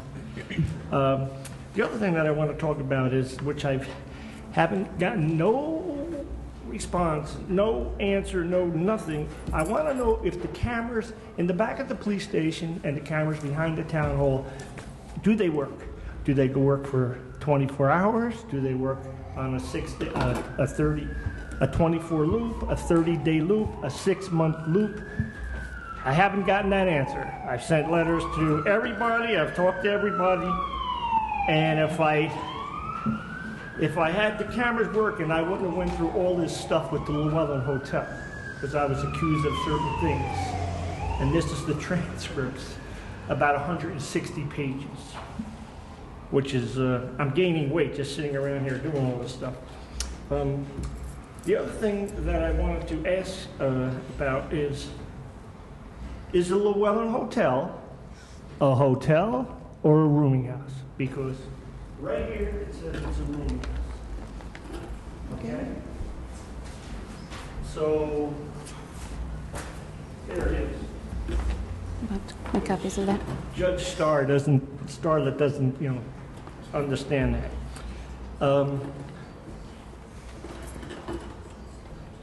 What was the other thing I wanted to ask? How much we got?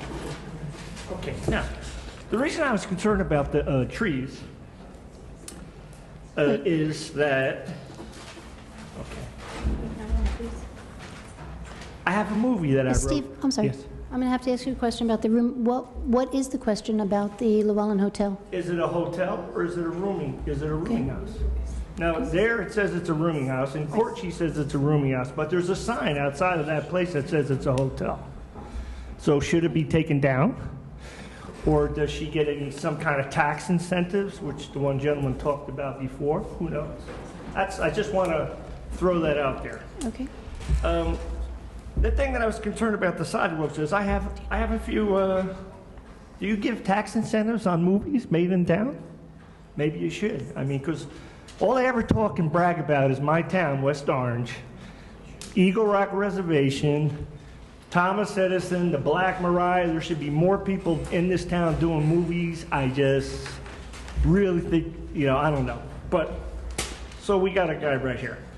I have one movie, it's an educational movie, where it's about Thomas Edison is walking down the sidewalks, and he's talking to kids, and it's like an educational thing, okay?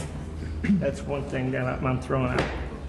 The other one is, it's about a football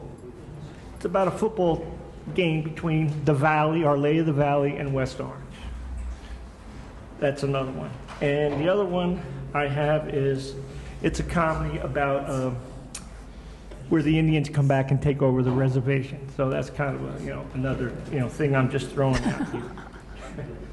So I've made okay. Now I'm going to go back to the hotel again. I've been to the town, the code enforcers. I asked certain things to be done or check out, and because Mr. Scalaboni is the police chief's grandson, he's slick and he gets around a lot of things. And my biggest complaint is that when I was staying there, he was spraying. He's not a licensed exterminator. So I was tried to talk to Mr. Peter Jambor, and I missed him like twice. So, that's it. So I just want to find out about the cameras. and that's basically it.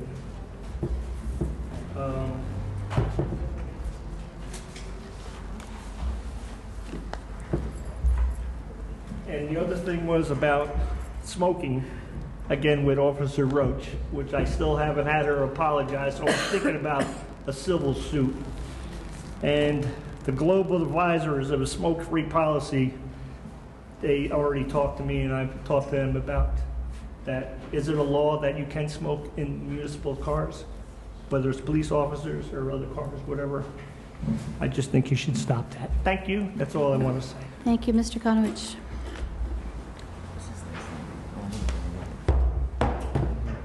Any other comments?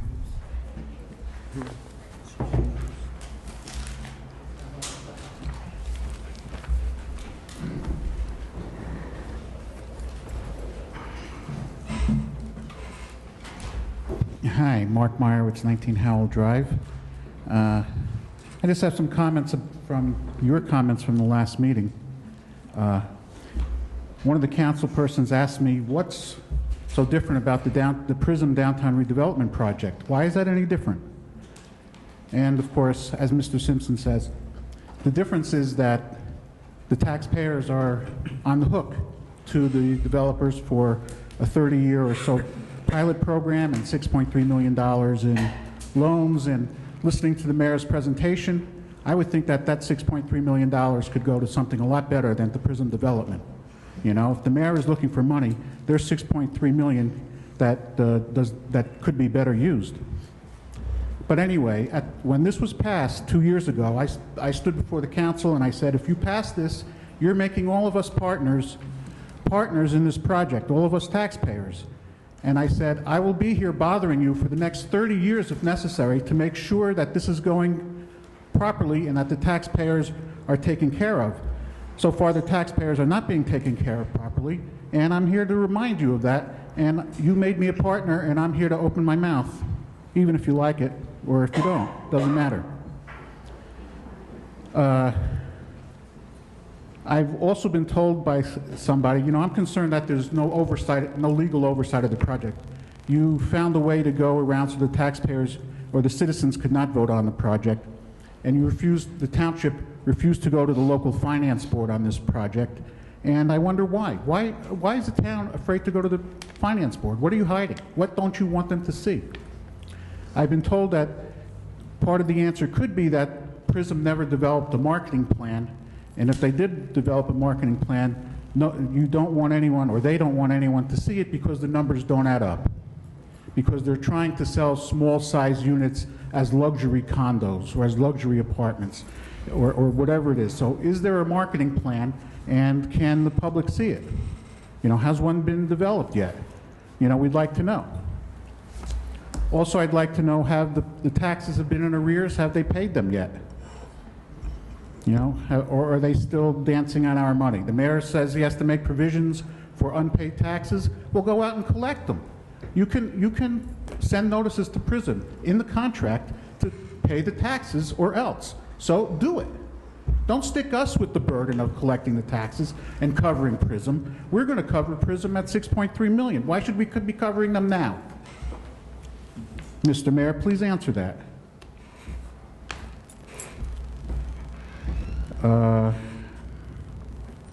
I was walking around the building again today, the physical condition, and I would urge all of you to go, it's a few blocks away, go during the light. Go, you know, the weather's a little bit warmer now, and walk around and look at what's happening to the community there. I have to say the homeowners around Prism in that area, around the Edison building, are wonderful. Their houses are neat, they're in order, they're not run down. But you cannot say the same thing about the Prism building. Obviously, it's overgrown. There's glass, broken glass all over the place. That green windscreen is starting, it was new, it's starting to get torn apart now.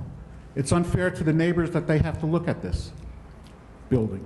If you walk around the back, there's broken glass everywhere, and there's one section where the glass brick has been knocked in, and you can climb into the building through this square hole that was made in the glass.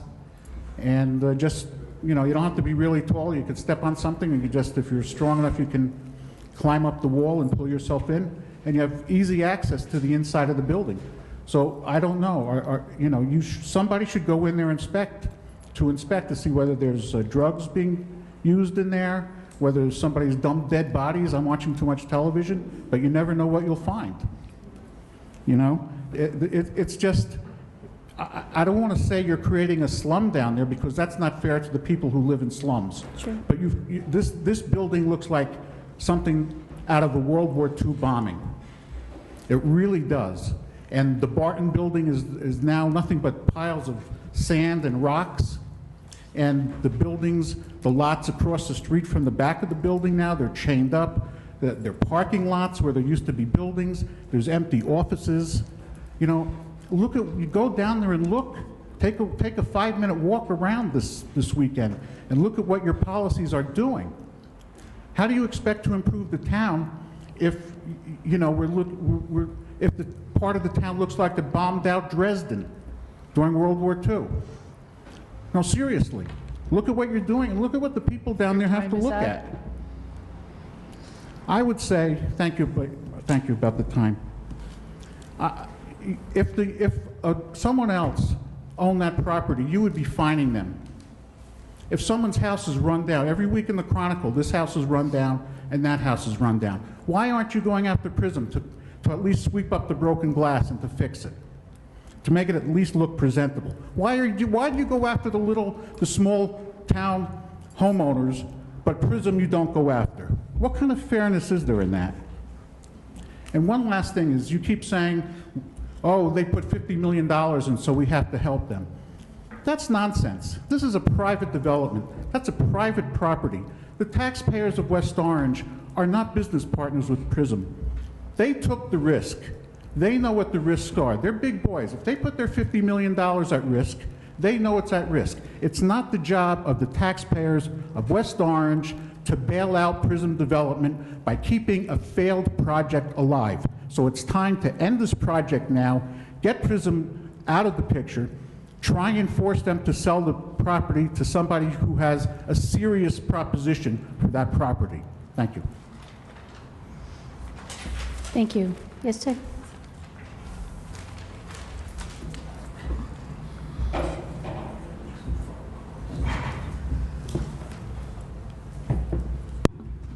Earl Turner, Mount Pleasant Avenue. I'm not going to touch the PRISM issue down the hill. I want to touch the issue up the hill. I just have a question as to that open lot on Mount Pleasant Avenue. I came home one night at 2 o'clock in the morning and I saw trucks putting crap in there. That's supposed to be snow. Well, the snow has melted, but I see a mountain in there. Does anybody actually know what the hell went in there or where it came from? See, everybody's writing. I thought you guys had this all under control. But, you know, there's always the saying, so goes Main Street, so goes the town, so goes PRISM, so goes the top of the hill. Does anybody actually know what's going on up there or what's in there? Where on Pleasant, Mr. Turner? 577 Mount Pleasant Avenue. The opens is 6 acres. Well, sir, we do, but we respond after you make all of your comments. Okay. I thought, and I don't give credit a lot of times to people where credit is due, but I will say the mayor is taking heed. He did a good presentation tonight on the town's budget and where it's spent. That ought to be on the website. Mm-hmm. That is something that I've gone to the mayor back around in 2006 and asked for, put the graphs together, put the spreadsheet so that people actually know where their money is going. Good. And I know it's the election year, and I'm not going to stand here and say that he's doing the greatest job in the world, but I will tell you this, at least I know where some of my money is going. I don't know where all of it is going, but I know where some of it is going. You know, he spoke about nice to have and things that we can cut and compare with other towns. I just want to just put it out there because I don't know if that presentation was presented to the public. I don't live in Roseland, but I can tell you this, half these people in Roseland paying a higher proportion of their tax because they were dependent on all those law firms that were there or the business, and they're gone. So you can't use that as a comparison. We have never had that. We have. So to use that as a comparison to put forth to the public, that's really skewed. So I wish you would take that one out of there, because that's an anomaly. But again, if you can't control what's going on down in prison, and you can't control what's going on the top of the hill, here we are now. We're really out of phase with what's going on in the town. And I wish somebody could tell me what you're putting in there. Thanks. Thank you, sir. Any other comments? Welcome.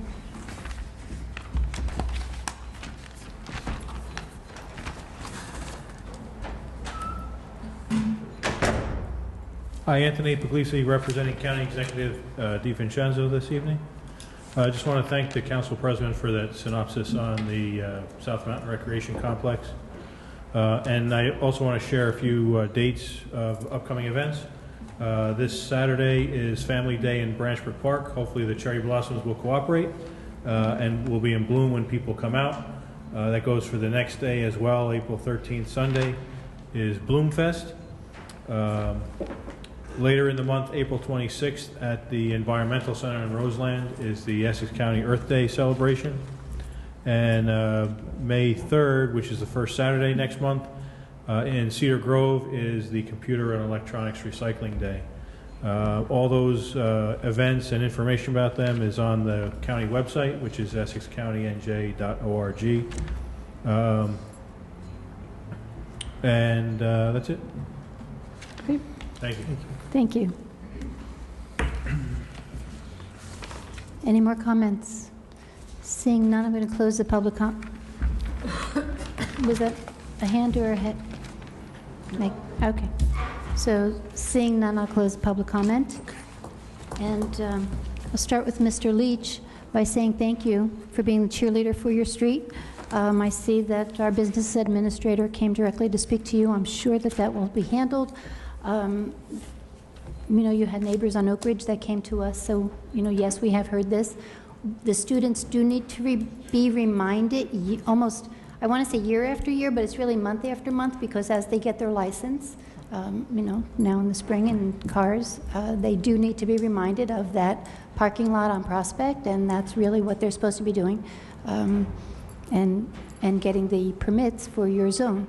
So I do appreciate your comments, and I hope that they will be addressed. I'm sure they will be addressed. I'm talking to Mr. Leach, Jack, and I saw you speak to him that, you know, right, it shouldn't end at 12. It's an all-day affair, and the police need to be observant of that.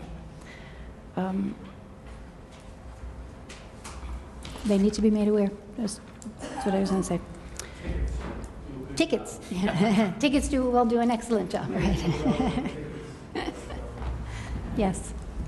Right. Well, that's what I'm saying. It can't just end at 12 o'clock. We have to continue the enforcement. Mr. Simpson, about the police chief, you know, you said, I think he left. Okay. One of the comments he made was about the police chief taking on this new role. There is no additional increase, so just so everyone knows. That was discussed at the meeting. He was talking about an additional salary and additional pension. That is not the case. And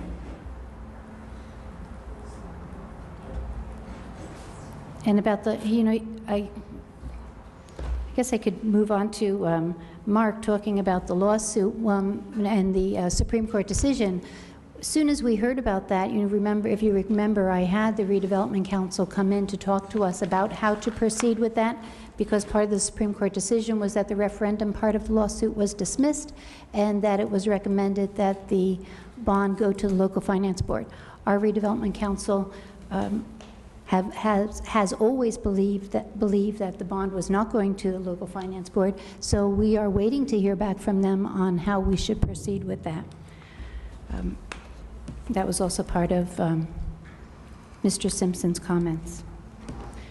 Mrs. Murley's comments, I have no idea about the letters that you're referring to back in 2012. I have not seen those letters. I imagine that was for the administration to answer your questions.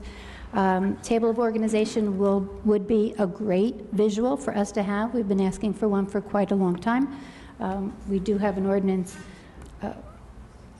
for tonight, and I guess once that is approved, we should have some type of table of organization in place. As far as your questions on the audit, I do still believe that they were insignificant amounts, and if the audit said that no controls were in place or are in place, the first line that I would go to would be Mr. Gross, and it would be the administration that has to put those controls in place. So Mr.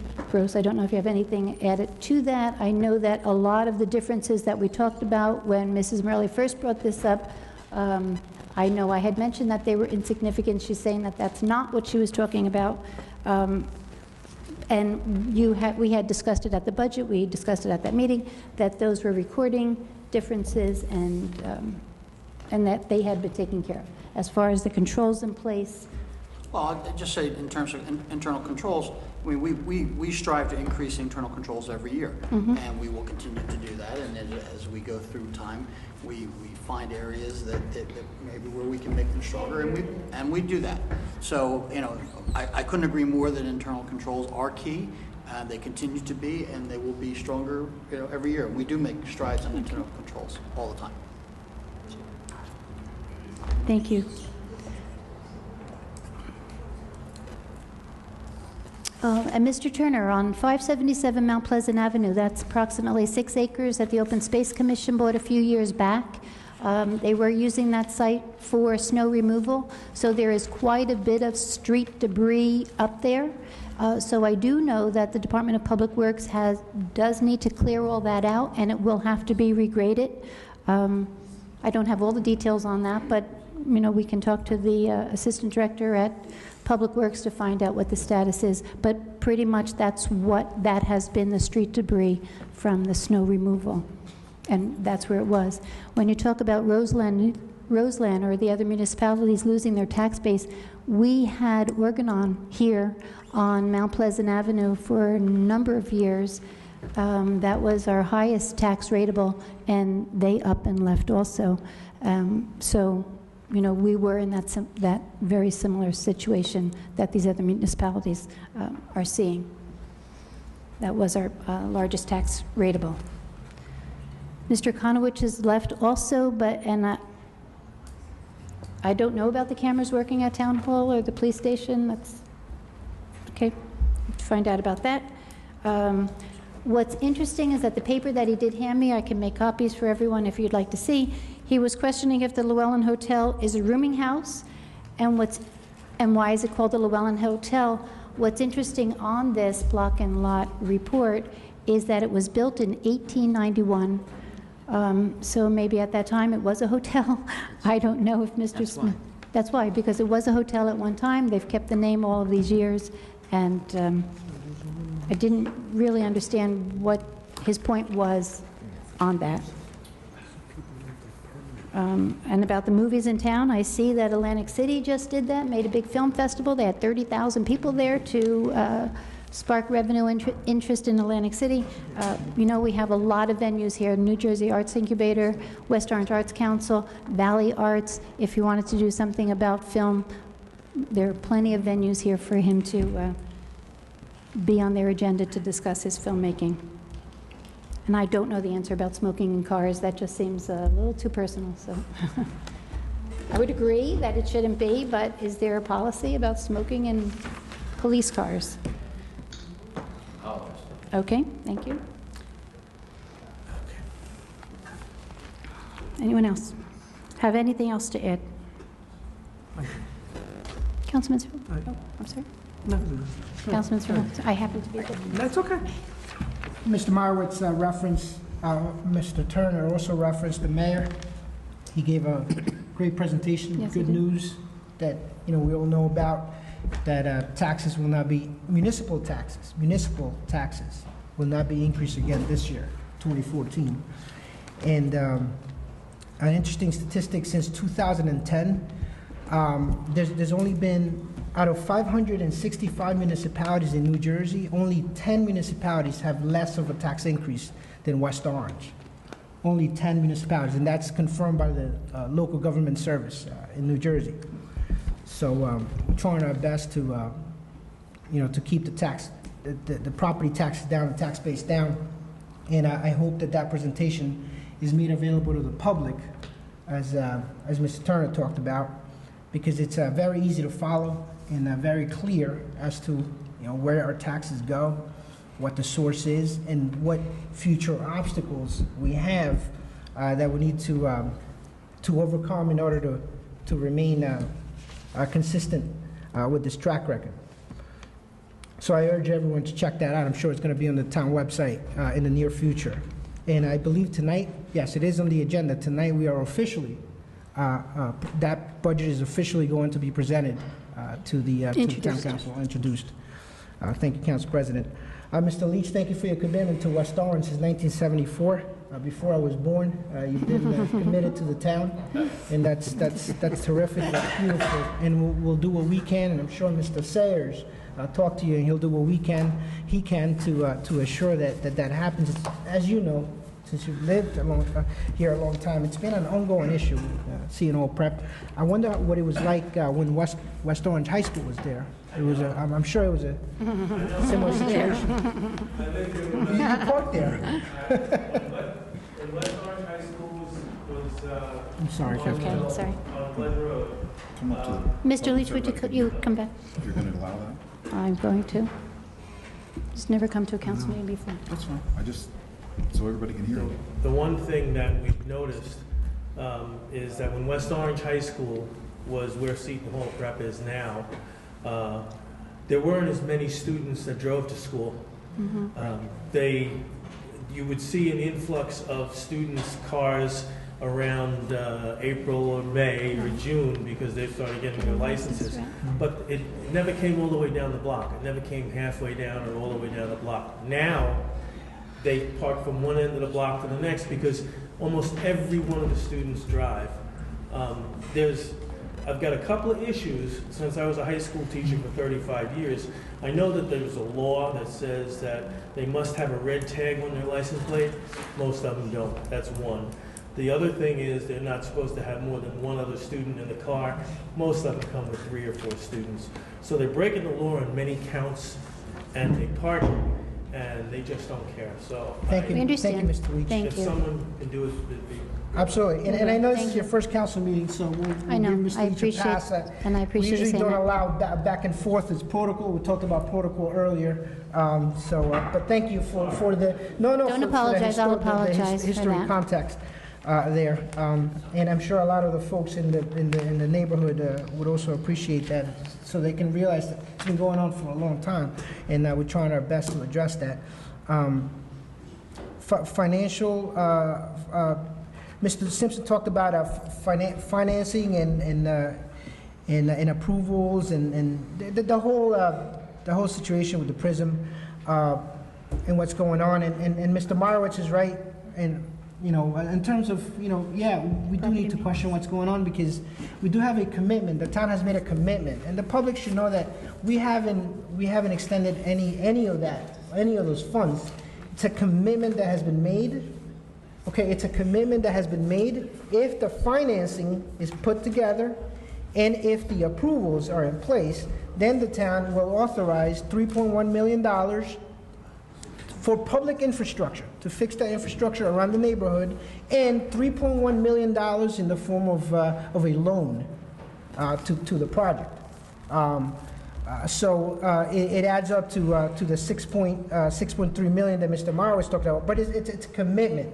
Nothing has been extended yet. However, at this point, Mr. Simpson talked about the lawsuit situation, and I'm just going to speak in general terms.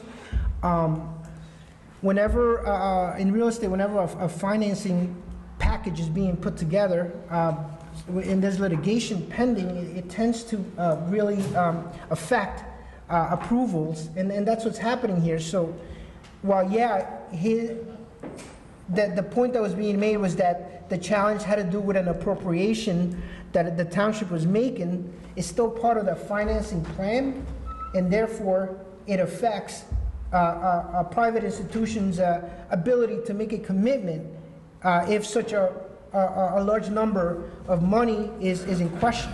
In this case, that $6.3 million that I just referenced.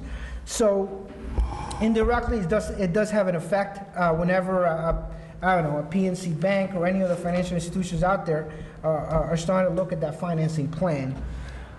Ms. Morelli talked about the issue with the audits, and I hope that this new software will allow us to move from, I don't know if what we had was a paper trail to more of an electronic recording in terms of purchase racks and purchase orders that we can just pull up and track the system a little bit better than what has been done in the past. I mean, and I think it's been a long time coming.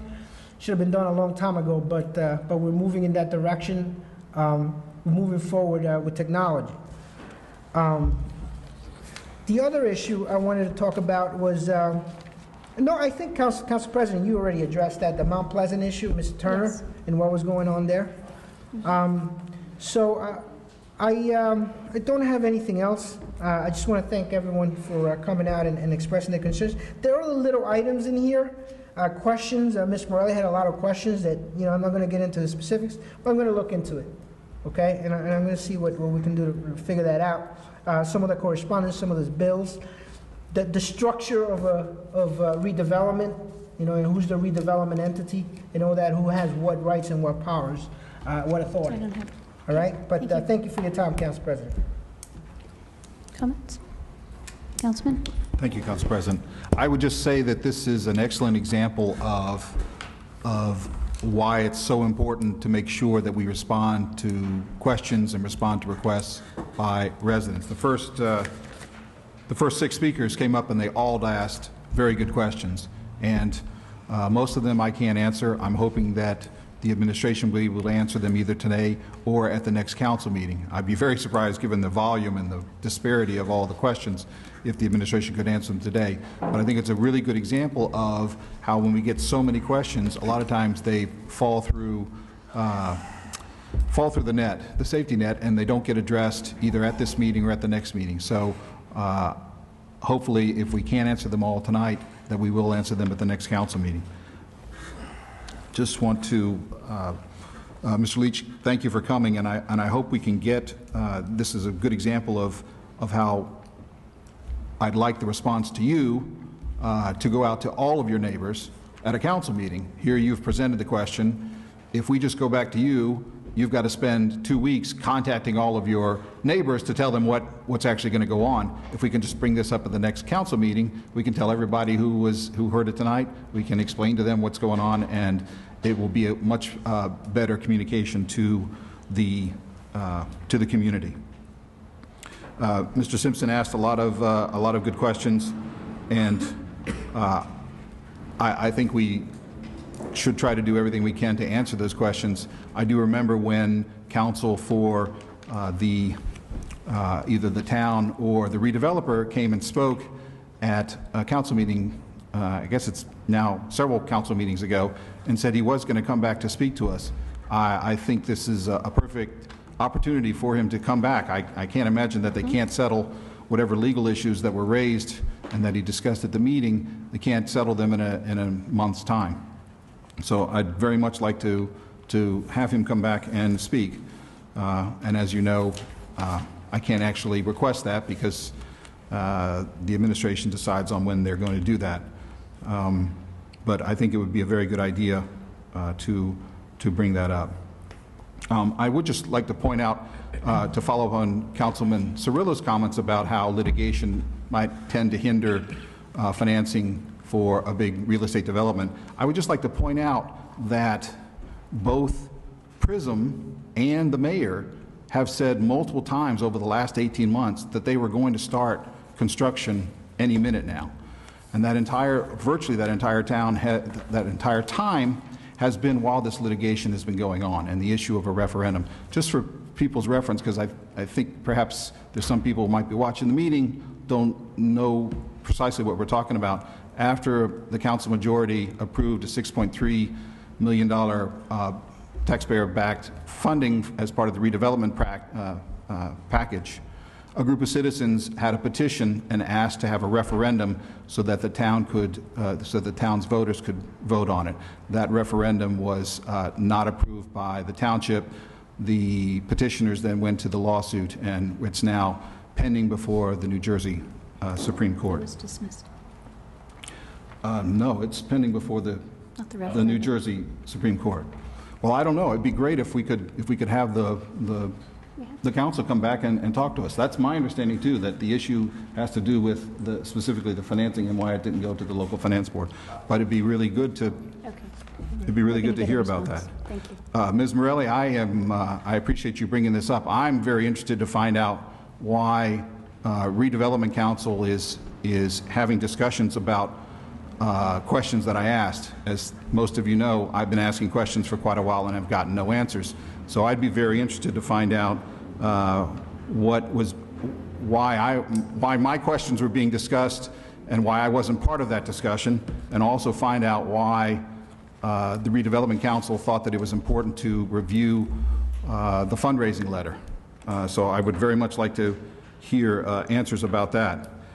In answer to your question, what have I done pursuing the audit follow-up? I've actually been trying to get additional information to get a better understanding of all of the different flags that the outside auditor raised. I've gotten some answers. I need more detail, and honestly, I've let this lapse the last few weeks, but I promise that I will get back on it this week and see what I can do to get more information available.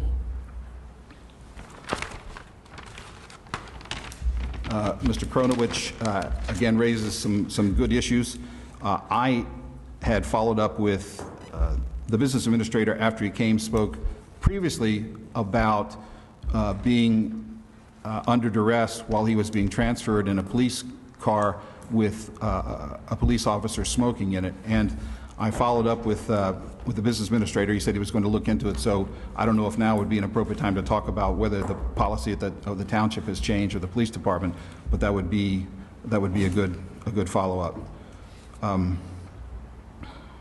Mr. Meyerowitz, thank you for continuing to bring important issues up about what's going on with that property down there. You were the one that raised the issue about the cell tower antennas there, and I hope I gave you enough information. If you want more, please just bring it up and we'll try to get it to you. But I do agree with you that we as a township need to make sure that PRISM takes care of that property, and that we make sure that it is not a blight on an otherwise a vibrant neighborhood down there. Mr. Turner, you raised very good questions about 577 Mount Pleasant Avenue. We dumped a ton of snow there. It's all melted, and I shudder to think about all of the debris that's up there. But again, I had conversations with Mr. Lepore and the administration about what we were going to do to assess the property and remediate, and that may also have to be another presentation to the community, at a council meeting, just so we can understand. That's all of our open space up there, and I'm very concerned about the short and long-term effects of all of the debris that was there, that was dumped there. Thank you, Council President. Thank you. Thank you. Councilwoman. Mr. Leach, I feel very bad for you for the situation that you're dealing with, and I know that our business administrator spoke to you, and hopefully they're going to look into that. You are right, when there's no consequence for their actions, they're going to keep on doing it. But I would like the administration possibly to find out, I wonder if has Seton Hall Prep, and I know you can't answer me, themselves been contacted, and maybe a coordination between the officer and the prep reminding their students that you cannot park there, and if you do, you're going to get a ticket. So a more combined effort. I would like to, Mrs. Morelli, I do not know anything about those two bills that you're talking about. This is the first I heard of it. Didn't even know that they existed, and never even knew there was a fundraiser, so I can't answer on that. Where am I? Mr. Meyerowitz, we might not agree on the redevelopment project, but I do agree with something you said. They should absolutely be responsible to maintain that property. And you are also correct, if Mr. Smith can get fined for not cutting his lawn, there I agree with you. They should at least keep that property clean. Whatever it's going to be is going to be, but in the meantime, maintain it. Mr. Turner, to my knowledge, it was just snow. I live not too far from there, and I'm imagining that it is debris that was picked up with the snow.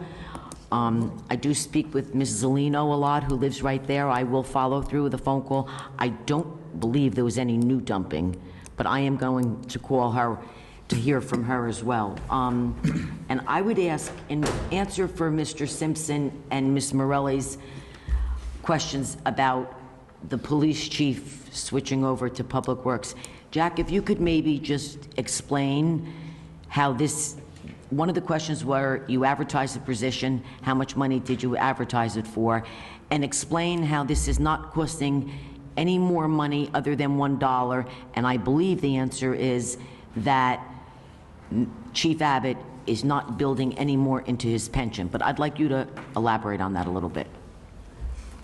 You want me to do it now? Sure. Yeah. Sure. First of all, we never advertised for the position. The position was never advertised anywhere. Jack, wait, excuse me, but the position that was advertised was for engineering. So there was a position, we were advertising for the engineering position, not this position. No, we weren't. We didn't advertise for either position. I think the mayor was saying that you had actually conducted interviews to replace Mr. McCarthy. No, I thought that's what the question that was being asked. Yeah. Originally, what happened was we had put out through the civil service, through the League of Municipalities website, an offer for job employment as head of Department of Public Works. That happened about 5-6 months ago. We looked at those applications, we went through those applications, and rather than fill that position and cost us more money, we decided to go in another direction. So that's where we are today, okay? The position that we ordinanced last week, or last council meeting, is Director of Staff Operations. What a lot of municipalities are doing around right now, if you have 7 to 8 department heads or directors, as those directors are retiring, rather than backfill all those positions at $100,000, $125,000, $150,000 a year, they're combining. What they're doing is they're making it, we called it Director of Staff Operations, a lot of other towns call them different things, and what they're doing is they're putting 3 or 4 departments under one department head. And basically, that's the direction we're looking to go in to save the taxpayers money. With regard to Chief Abbott, he has agreed to take this position over initially for $1 more a year. It's not adding any money to his pension. It's not going to help him get into another pension, as Mr. Simpson stated. I'm sorry he's not here to hear the answer. He left.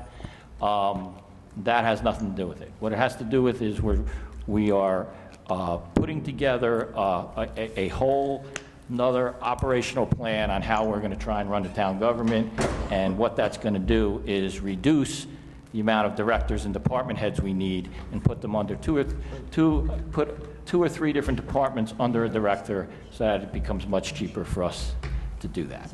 And we will soon see a table of organization? What you should know is we currently have a table of organization. Yes. We don't want to change that table of organization until we get the pieces in place and make sure they work. So we don't want to put the cart before the horse. So we ordinance the position. The position, it was spelled out in the ordinance what the job duties and job functions of that individual are going to be, and that's what we're going to go by for now. The second issue is what everyone should know, is that the mayor's term obviously ends December 31st. So you cannot have an appointment of anyone in a position that exceeds the mayor's term. So at this point in time, we don't want to put our ideas on the back of someone else if in fact the mayor doesn't run, or someone else becomes the mayor in January 1 of 2015, because then that person may want to change back or do things differently. So what we're doing right now, like I said, is the chief has agreed to take on his responsibility, and I'm not sure why, to be quite honest with you. He was but here when we spoke. He has agreed to do it, and the basis behind this is to consolidate the oversight of departments and save money. Thank you. Thank you. Councilwoman, any? I'm finished, thank you. Thank you. Mr. Greeno, thank you. Thank you, Council President. Mr. Leach, thank you for coming here tonight and making us aware of the situation. And please feel free to reach out to the council members. You know, you don't have to come here. You can go online and email us or call us. We'd like to hear from you. Because if the administration isn't responding back to you after conversations, please let us know. And, you know, and that's, you know, we're here. We work for you.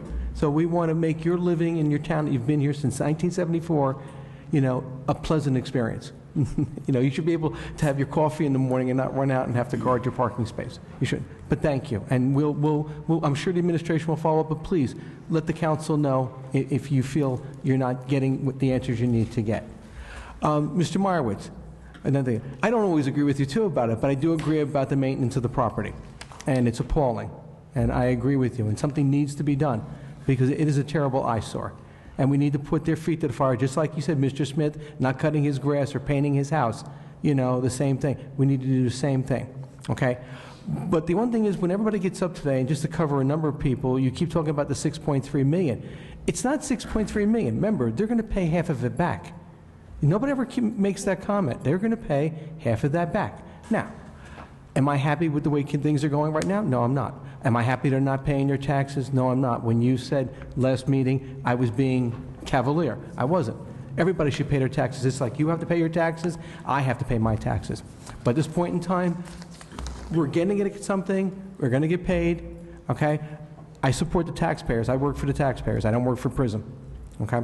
But at the end of the day, the commitment was not for 6.3. It's half of that. They're going to pay back half of that. So let's tell the people the whole story. If you want to come up and talk, tell the whole story, every piece of it, what it really is going to be. Ms. Pirelli, yes, we did have a conversation offline, and I did call the order, and I'm playing telephone tag with him. So I know how you feel sometimes when you call people, you don't get an answer. I'm waiting for Mr. Els to call me back so I can get my answer.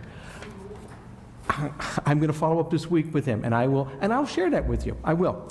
On the point about my audit test, and I am remiss, just as Councilman Kukovac mentioned, I haven't asked for all the information that I need, but I promise by next council meeting I'll have something to share with you and with the general public. And these other two, these invoices you spoke about, I never knew about these things. So I'd like to see them. So, okay. And so those are the things.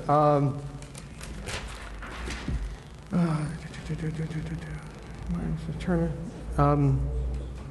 You know, other than that, you know, we just keep talking about things, but we need to look at the whole picture. So, like I said, we talk about, when Mr. Simpson came up and spoke about how I said, well, what else? You know, I will ask for a whole, you know, tax assessment of commercial properties that are delinquent in their taxes. But you have to understand the whole situation, what's going on. People keep saying, put them in default. Fine, put them in default to pay their taxes. Maybe, okay? Put them in default, you say, you get somebody else sell the property. At this point in time, who's going to buy the property? Okay? It's their property. No, it's their property. In the United States of America, the Constitution gives you the right to do with your property. You're the rights of property ownership. Okay? Am I agreeing with what they're doing? No. I think we need to get more information. We need to be a little bit more focused on what we need to do and get this project moving along. But I'm not being cavalier when I'm saying they're not paying their taxes. But in the long run, the township's getting 18% in penalties. Okay? Now, let's think about this. Once that project gets done, how much is the township going to get on our property? $600. Okay? So right now, they're paying an assessment of $1 million plus and what they're paying in taxes. Once that building goes up and it becomes a full functioning project, it becomes a pilot. Okay? So just realize right now they're paying the full assessment of the property and the taxes. But like I said, Mr. Myers, I don't agree in them not paying their taxes. It bothers me. Okay? We work for the taxpayers. We have to protect the taxpayers' investment. But also say when you get up and speak, it's not $6.3 million. It's half of that, and they're going to pay it back. But I do agree with you about the property maintenance. I think the administration and the zoning code department and planning department need to approach PRISM and say, look, clean this place up. Because it affects the whole community. It affects the people down there who put investments in their property, who maintain their property. And as people drive down Main Street, to me, it's a terrible eyesore. People, that's what they think that West Orange looks like. So anyway, thank you, Council President. Thank you. Madam Clerk? Can I Yes, address a please. couple things, Council President? Thank you. There were some things that people had talked about this evening that I'd like to address and basically clarify. First off, our property maintenance people have been out on that site over the last 2 weeks and are working on getting some things done there.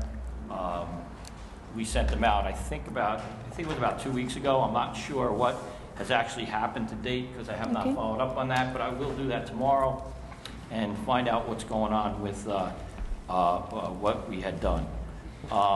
Second of all, I want to clarify that the cell towers on that site, 12 of those towers were approved back in 2001. So I'm not sure where the number 15 comes from. There may have been another 3 additional that may have been added, but originally back in 2001, they were approved for 12 cell towers, and that was approved by the zoning board, and all the permits were issued. Also, just to direct one of my comments to Mr. Meyerowitz, the original bond for the redevelopment project was about $42 million. 52. $52 million, I'm sorry, which was approved by the local finance board. And based upon that approval, when it was reduced to $6.3 million, we had felt that we did not have to go back before the local finance board. And the only issue that is before the court right now is the fact of whether we have to go back to the local finance board and amend it from $52 million to $6.3 million. It has nothing to do with the referendum, has nothing to do with anything other than that issue. That is the only issue before the Supreme Court at this point. And last but not least, I think everyone has made it clear that that $6.3 million has not been executed and will not be executed on behalf of the developer until all their financing is in place and they're ready to start the project. So the taxpayers, as of today, are not on the hook for $6.3 million. Once that $6.3 million is executed, a half of that $6.3 million is to be paid back by the developer, and the other half is going to be paid by the township for infrastructure. So I just wanted to clarify those points.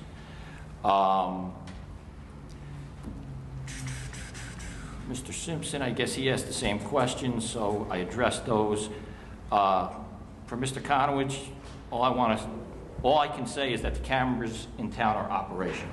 That's the best I can say about that. And when Mr. Conowitz had come before this council a while ago, and I know Steve, I grew up with him, he grew up in my neighborhood, I took his complaint to the chief about Officer Roach, and I'm not so sure exactly what happened with that complaint because I never followed up on it, but my guess is it was investigated and something may happen with it. I'm not so sure exactly what. For Mr. Turner, just a couple of things. He did mention the issue that the mayor brought up about Roseland and that there's really no comparison there, but I think what you need to understand, there's a great comparison there. And the problem that the issue of why taxes rose in Roseland were not because people moved out of those office buildings. They had tax appeals that were pending, and they settled those tax appeals for over $7 million. So once those tax appeals were settled, that's why the taxes went up big time in Roseland. And it had to do with the settlement of over $7 million in tax appeals, which is the same problem that almost every municipality in the state is facing.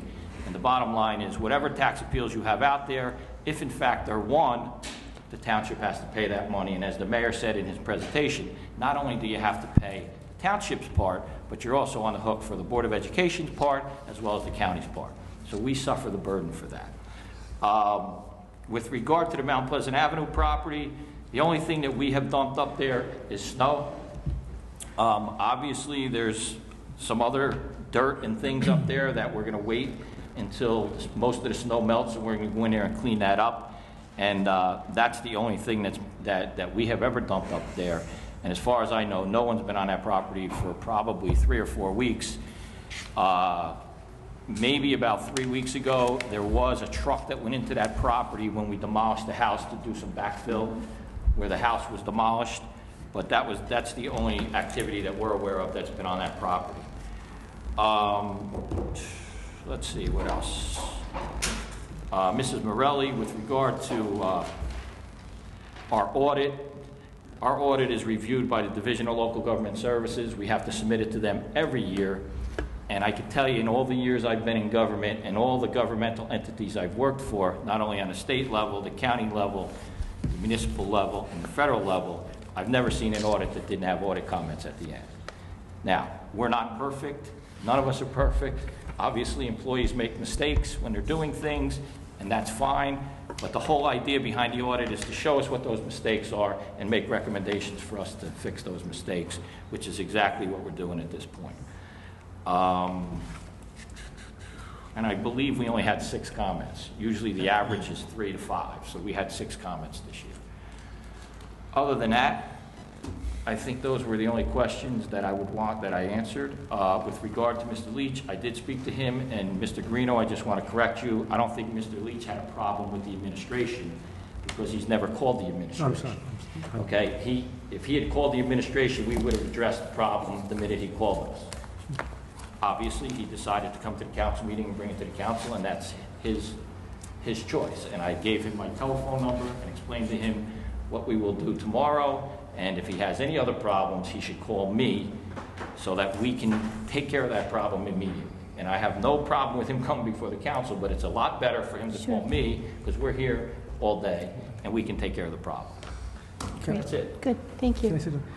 Mr. Chair, I didn't mean it in that sense that the administration did. I'm saying if you had, I said if after this time Mr. Leach spoke to you, if he didn't, and I'm sure you will get back to him, Yes, that he could call the council. I didn't mean to say that the administration hasn't responded back to Mr. Leach, so I apologize for any misunderstanding. Thank you, Council. Okay, thank you. Madam Clerk.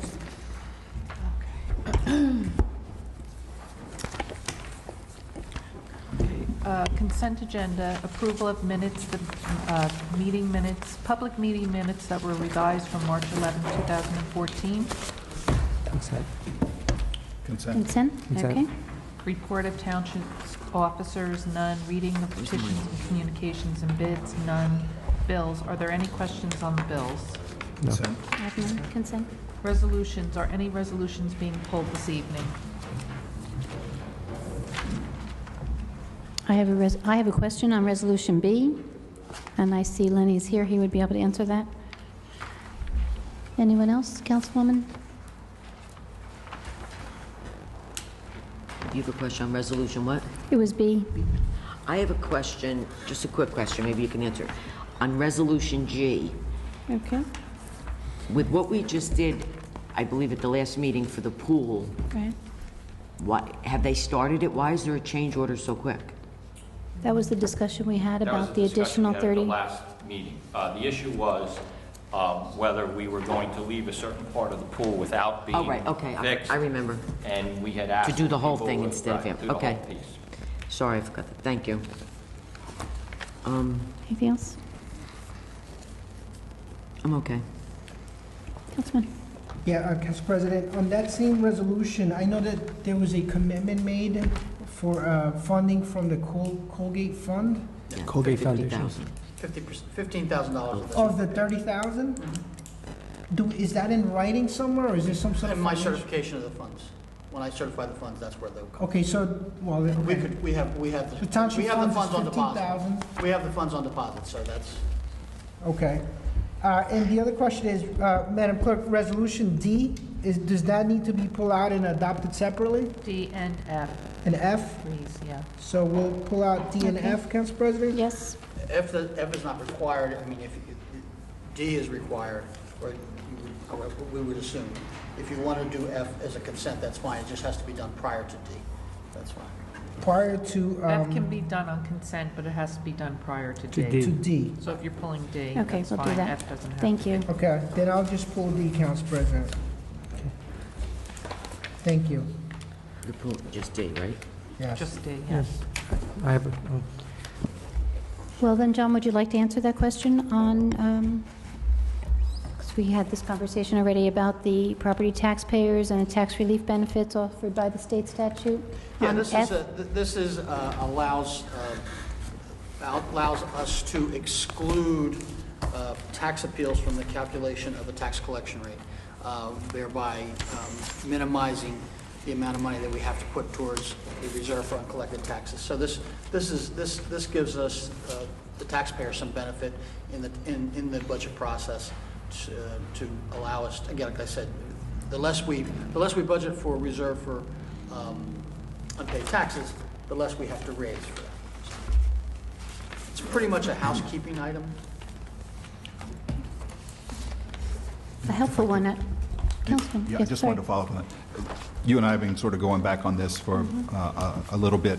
I just wanted to make sure that I understood, and perhaps maybe people in the community could understand what the steps are that we're taking here and what the ramifications are.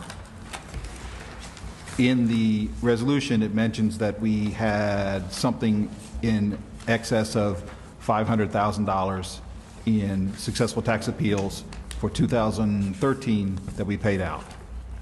So what you're asking, what the administration is asking the council to do is to basically deduct that from the amount of reserves that we have to have. No. Okay, so, No. good.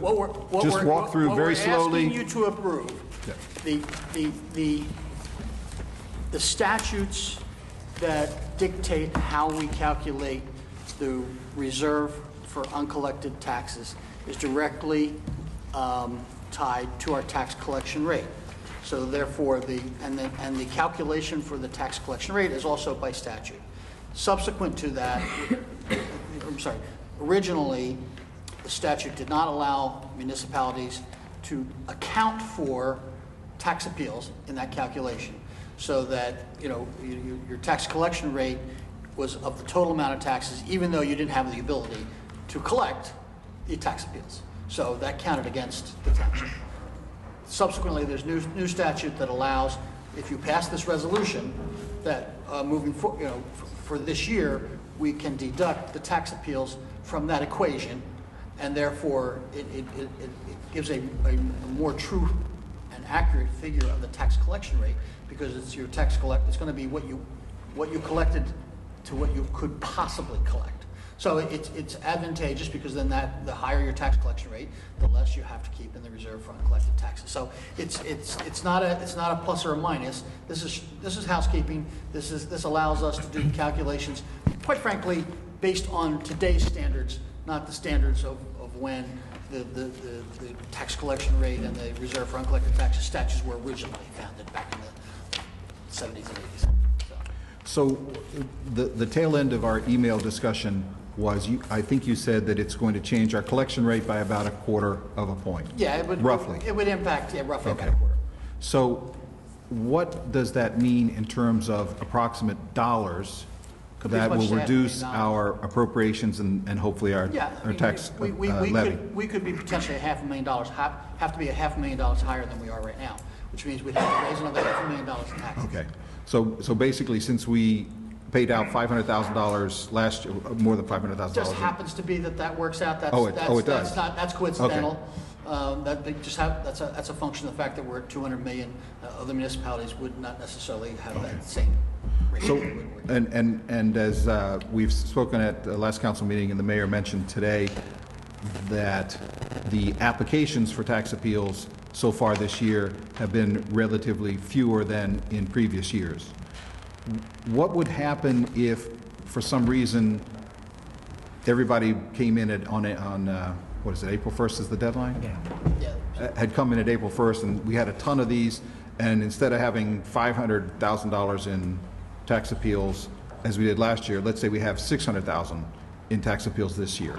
What would be the practical effect? Because that would seem to me to reverse This would the not have positive any effect. impact on this, because this is what we're setting forth for this year's budget. So this is a calculation that is set in stone for 2014. If it's higher or lower, it'll impact what that means to us next year. Okay. Okay. Thank you. Nice. I Anything to add? I have a question on G, if I can go there. How much in total funding are we getting from the Colgate Foundation? 15,000. Total 15,000?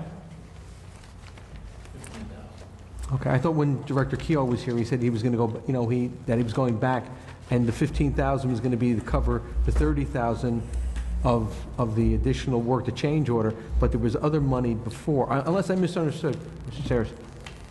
That's correct. He did commit, there is funds, and I don't have, that was passed at the last election, last meeting. I can go back and get that information for you tomorrow. But, okay. But there were some funds that were committed in prior to this. The first resolution. Right. Was through the Colgate Fund. Okay. $15,000 is tonight. It's tonight. Oh, yeah, you're right, I'm sorry. Okay. I just want this with the total picture, so it affects the total expense. Yeah, it is more than 15, because the original part, there was money taken there also. I just don't remember off the top of my head. Okay. So you're saying it was 15 from 15 for Colgate tonight's plus resolution. an additional 15 tonight? No, there's other money. I'm not telling, I don't remember off the top of my head what it was from the last meeting. I thought he said 15. But, Len, can you fill us in? It's a little bit north of 19,000 was what Mr. Keogh talked about at the beginning of his presentation at the last council meeting. As I recall, I was going to say 20, but approximately. It's all total about 35. Right, that's just, so it's 35 towards the project. Okay, so I just want to be sure, because if you look at the resolution, you, the CFO, are certifying that the availability of funds, you're talking about $30,000 in this account. But I'm sure you're not. The resolution when we finalize the resolution, it'll be broken down into two different accounts. Okay, so we are for certain that in addition to the 19,000 and change Correct. that the Colgate Foundation was going to pay for the water toys, Mr. Keogh has obtained another $15,000, and even though this says 30,000 from a town account. The copy that you have is not the final version. The final version will be broken down into 15 and 15. Okay. That was I just want to make sure. I think Mr. LaCour sent out an email basically that he had sent that out. It had not done the breakdown, but that I was going to do the breakdown. So, which I have. I think that's the mystery letter that I've never gotten, so perhaps we could check the email tomorrow. All right. Okay. I saw it, so I don't. We haven't. I thought it was included in the email I sent, but I'll check on that.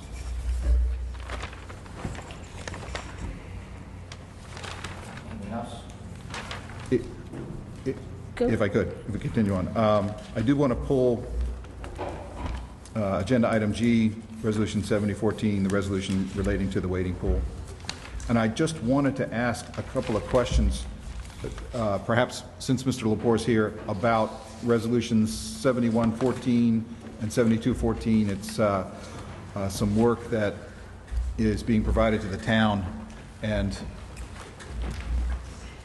it involves roughly $62,000 for professional services, engineering, design, and remediation. And I just wondered if I could get you to perhaps 2 or 3 minutes just explain both of these, the needs for both of these. 71-14, good evening, everybody, is similar to some resolutions that I had asked you to approve earlier in the year relative to leaking underground storage tanks or site remediation as a result of leaking underground storage tanks. This one in particular is for 25 Lakeside Avenue, the current site of the Department of Public Works building. A tank leaked there over a decade ago. The State Department of Environmental Protection is slowly catching up with everybody where leaks were reported, and we have time constraints and have to proceed with site investigative work at the Public Works building. So that's one of them. The second one, 72-14, the fire department requested the Department of Health and the New Jersey Department of Labor to make inspections on their buildings for compliance with environmental codes, health codes, workplace codes. And one of the comments that was made at all the sites, at all 4 firehouses, plus the First Aid Squad building where the Emergency Operations Center is that we need to have an asbestos management plan which identifies the potential of any asbestos materials that may be in all the buildings, and a plan of how we deal with them. Obviously, if none is found, we don't have to have a plan to deal with them. Some of the plans or some of the actions may simply be monitor their condition.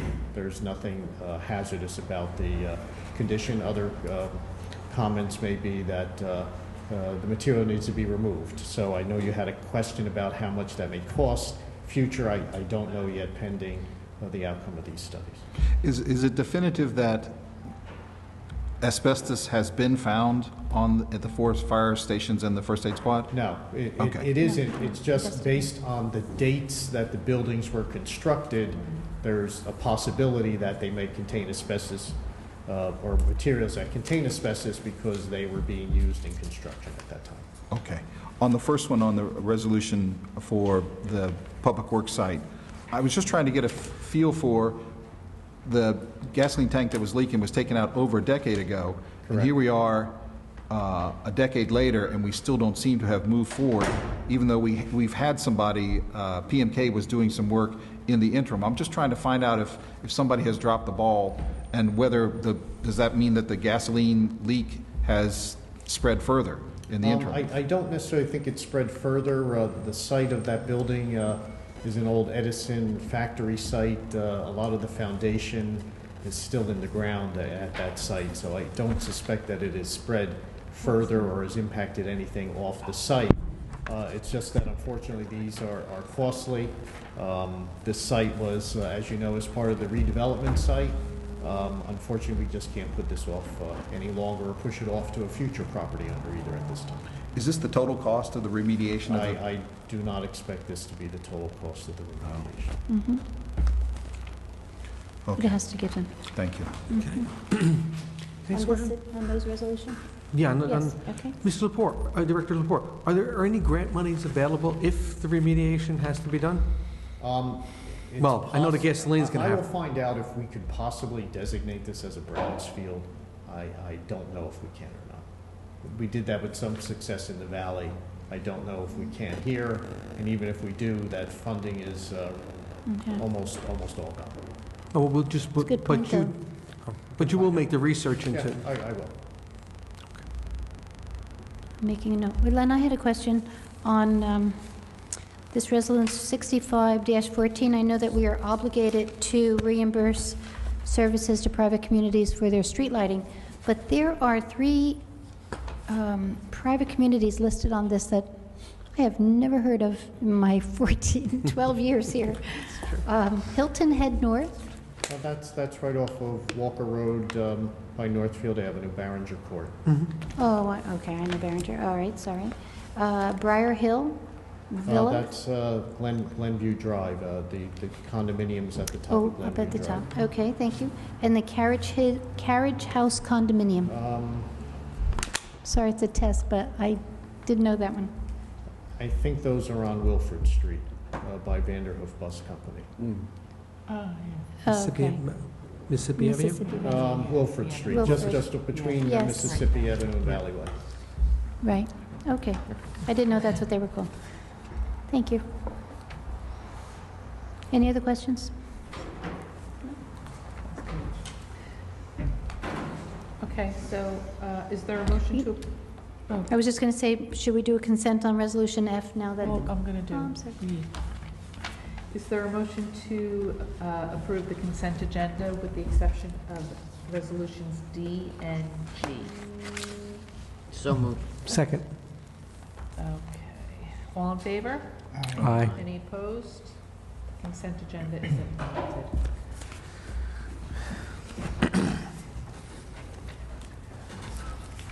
Okay.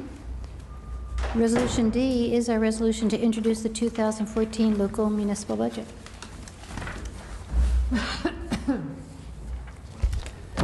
So this is not the official hearing? What do we Yeah, I'm need to going to do? read it. Okay. It's short.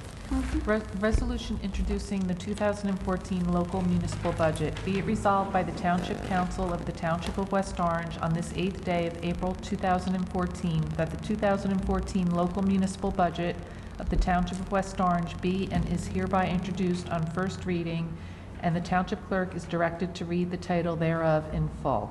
The public hearing for the budget will be May 6, 2014 at 7 p.m. at the Town Hall Council Chambers located at 66 Main Street. Motion moved. Is there a motion to introduce? Motion moved. Second. Councilman Cirillo? Yes. Could I have a little bit of discussion about this? I'm sorry. Don't we usually, when should we be asking questions and discussing this? Certainly before the... We pulled it, yeah. Yeah, Yes. that's fine, that's fine. Okay, if I could. I just wanted to ask a few questions about the budget itself, also related to what the mayor had spoken about this evening, and if I could. I just wanted to ask a couple of what I think is quick questions. One of his slides mentioned that the revenue from the ambulance billing was $736,860. That's a gross amount, isn't it? That's not net of the fees that we pay for billing, correct? The answer is that's correct. I mean, municipal budgeting, you do not net out by definition. You're specifically prohibited to do that. So to the extent that there are fees that we receive, we have to identify their fees. To the extent that they're expenses, we identify the expenses, and they are identified as such in the budget. Yes. So we could go in and we could find what the expenditure is for the proposed expenditure. If you want to understand from a program point of view, that you certainly can do that to look at the program.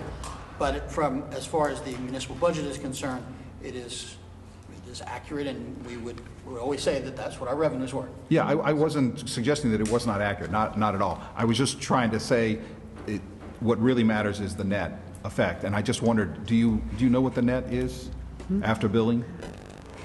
Our rough numbers on our billing is about $125,000. Okay, so It was a little higher this year. We had a change order. Right. We had a transfer for a little bit more than that. But so the net's but roughly generally, $600,000 net after revenues. Sound about right? Okay.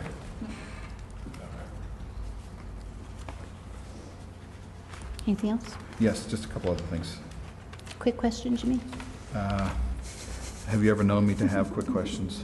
You always say that. I know. But they could be longer. That's the point. No, I don't think that's possible. It's not possible. It's not possible. Not possible. I wanted to. What was that other note? Oh, I thought I heard the mayor say, we discussed the redevelopment bond this evening. I thought I heard the mayor say that didn't count because we're not going to pay any of that.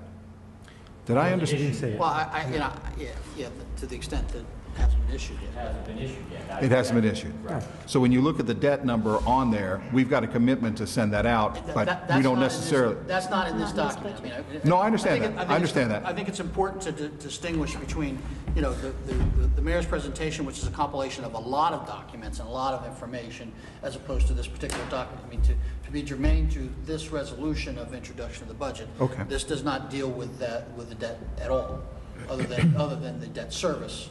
That's fine, because when you look at our budget, that's not the number that we see in terms of. That's correct. So that's why I wanted to clarify about that. But I think we ascertained if we do go forward with that PRISM would be responsible for paying back half of that over 30 years, and the town would be making those payments on the other half as part of infrastructure. Correct. Okay.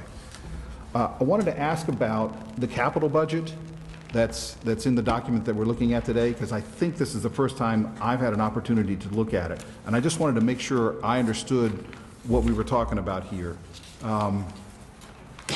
The budget lists capital projects valued at $31 million. We have a capital improvement fund in the budget now of $318,000 and change. That there is nearly $6.4 million in scheduled spending for 2014. And that would make sense because you have to set aside 5% in cash. Okay, so you get the 20-to-1 leverage there. But it doesn't describe the specific projects, and I just wondered, do you know at this point? The answer is that the capital budget that is within this document is not a authorizing budget. It is an estimate without detail, and that when you actually go to spend through the capital process, the actual specifics would be in the bond ordinance itself. So this is, purposely generated to be number one, an estimate to give you a frame of reference for where we might be going, because there's no authorization. Adoption of this budget really does not the capital portion of this budget does not do anything other than a checklist that's required to do it, and it doesn't authorize any spending whatsoever. It is, again, it's just more informational than anything else. And that's exactly what I'm looking for, is informational. I realize that this is not authorizing anything, but somehow you came up with $6.4 million in spending this year in capital projects. I just wondered what those projects are. Obviously, the wading pool is one of them. Actually, it is not. And again, you will see that level of detail with the bond ordinance itself. You're approving the submission of this estimate, but you are not approving any capital tonight and through this. So this is not, again, as I said, there's no specifics into here that you are authorizing. It's just, again, to give the public a frame of reference of where we think we might be going. Where we actually are going, the key to that is the bond ordinance itself.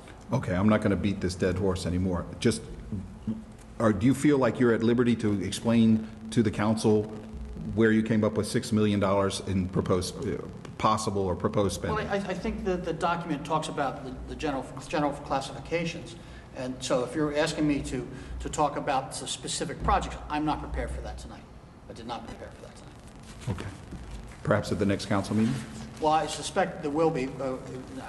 We perhaps will be presenting a bond ordinance at the next to implement this. So by that time, we will have all the specifics. Okay.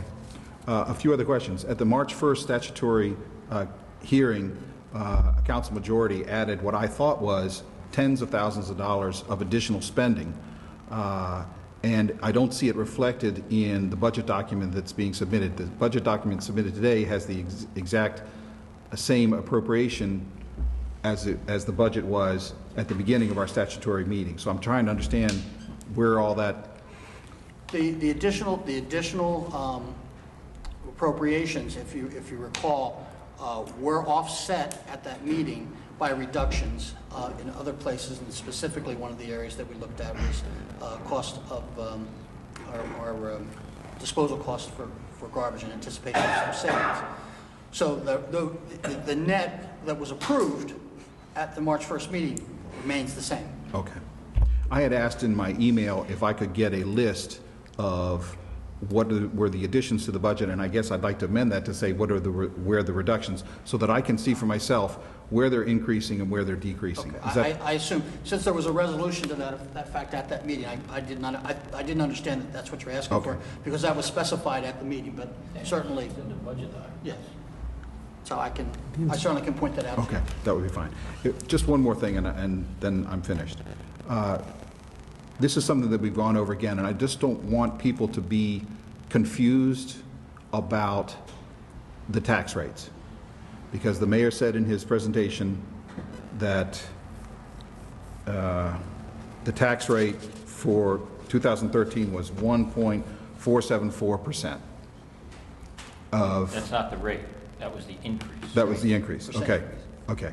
That was the increase in the tax levy. The amount to be raised by taxation. The tax levy. To get to your point, and if I can just, nowhere in this document, in the budget portion, and the budget is actually not the entire document that I sent to you on Friday. The actual budget portion, which identifies the revenues and the expenditures. Nowhere within the revenues or the expenditures does this document reflect rates, because the rates are a function of the amount of assessed valuation. There's references to it, there's information about it in there, but in terms of the actual budget document and what you're doing, it's not. If you go to sheet 11 on the final document, you'll see that there's an amount to be raised by taxation, and that is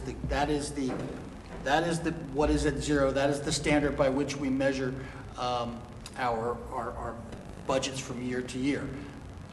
I understand that, you know, with fluctuations in assessed valuation, depending on the taxpayer, the taxpayer, some taxpayers will see more, maybe see an increase, some will see less if they, you know,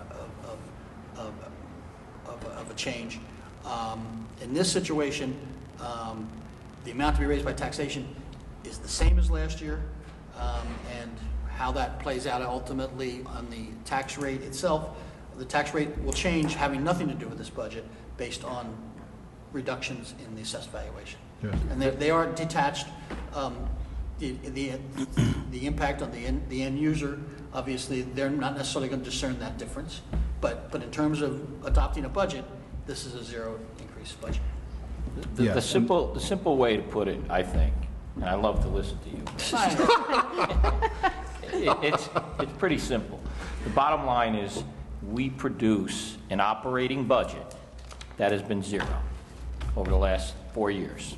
Well, 3 years. Last year was 1.47 increase. This year is another zero. When you talk about the tax rate, the one issue that we have no control over, anybody in this room has no control over, is whatever tax appeals are going to be either won or lost at the end of the year. So whatever's won or lost at the end of the year is going to affect our assessed value. So whatever effect those tax appeals have on your assessed value drives the rate. That's what the issue is. Right. You have encompassed it precisely. The point I wanted to make was because our ratables are declining, they declined almost $62 million last year. The tax levy increase that everyone talks about, the 1.474, if you look at your taxes, your individual taxes, unless you got a successful tax appeal, your taxes went up, my taxes went up 2.3%, the municipal portion. That's correct. So I just want people to understand, when you hear 1.474, that's not the amount that your taxes went up. Your taxes went up actually, you know, somewhere north of, the increase is 50% higher. But the issue is that when we present our budget, that's what we're presenting. That's right. And at the end of the year, depending upon what tax appeals are won or lost, we have no control over that. So if it could be a year where maybe we made money and we didn't, it's very, you laugh about that, but I love it. No, I love it. I agree with that. I love it. It doesn't always happen, but the issue is that when we present this budget in, as John says, in May, we're going to have a hearing, it's going to be a zero budget. By the end of the year, what we present as a budget for operating this township is a zero. That's what we're presenting.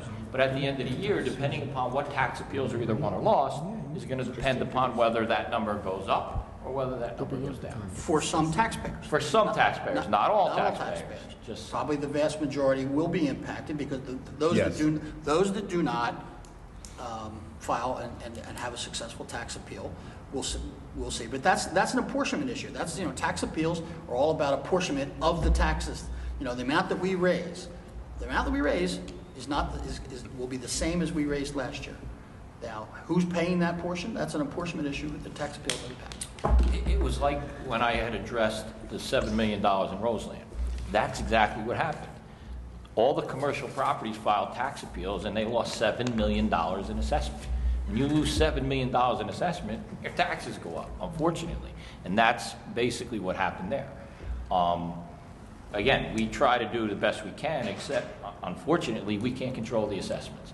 And the interesting thing to me is, I had a conversation, actually the mayor and I were at a meeting with some people the other night, and there was a realtor there who, and I haven't verified this, but I want to try to, who has told me that over the last 12 months, they've sold over $200 million worth of properties in West Orange, which to me is a big number.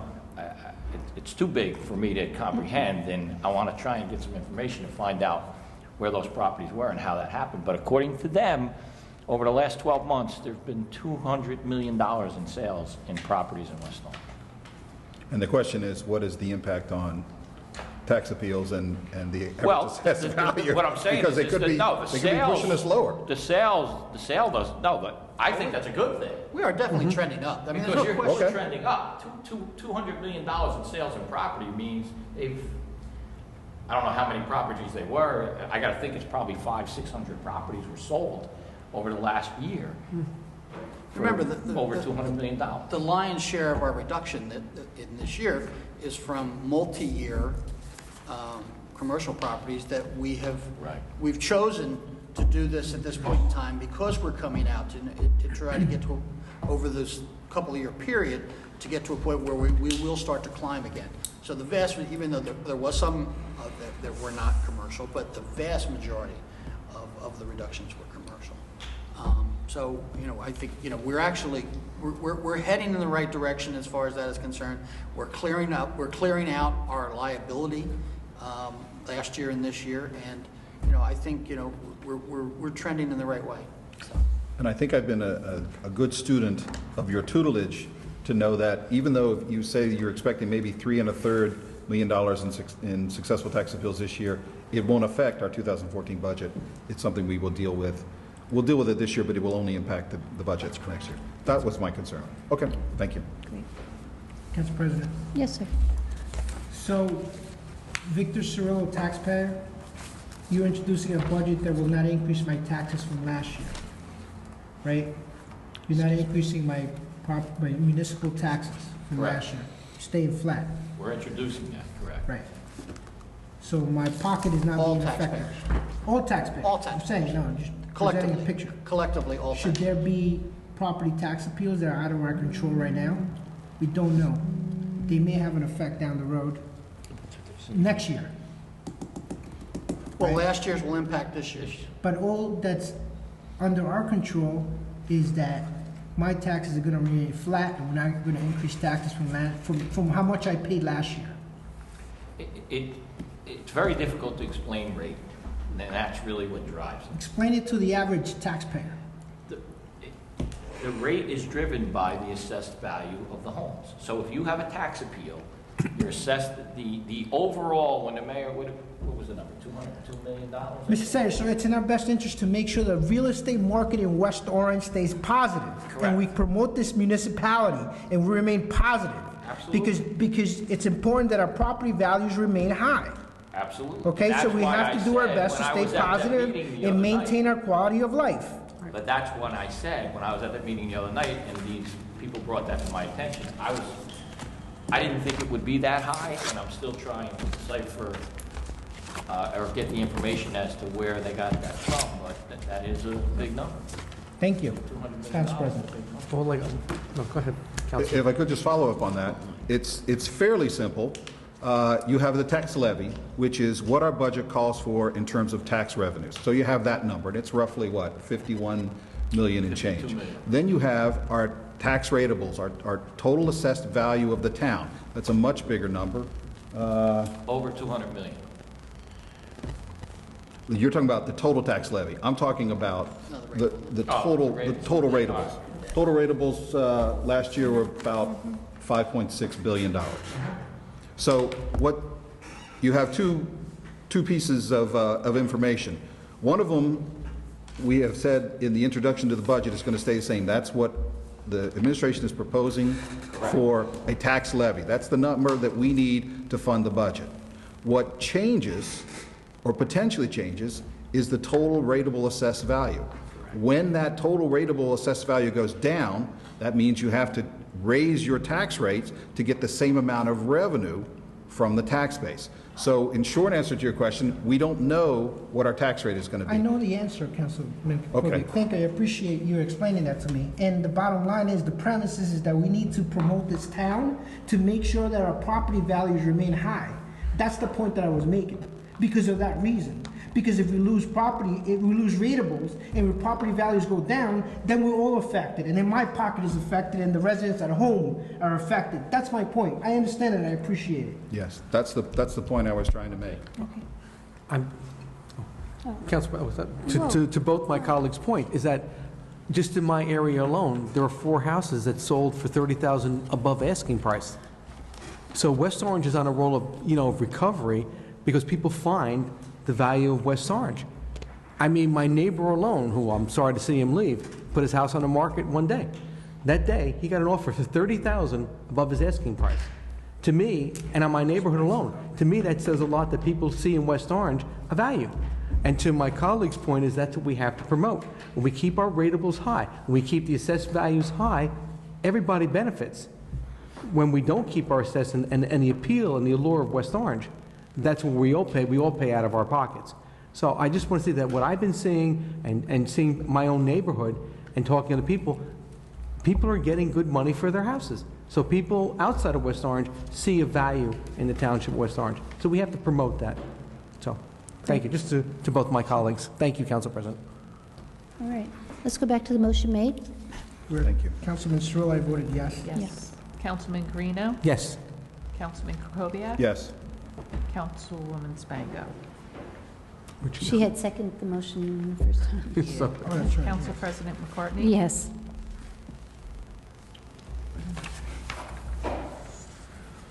Resolution G was the next resolution on the change order Yes, for the Councilman Jimmy Krokoviac? Duncan pool.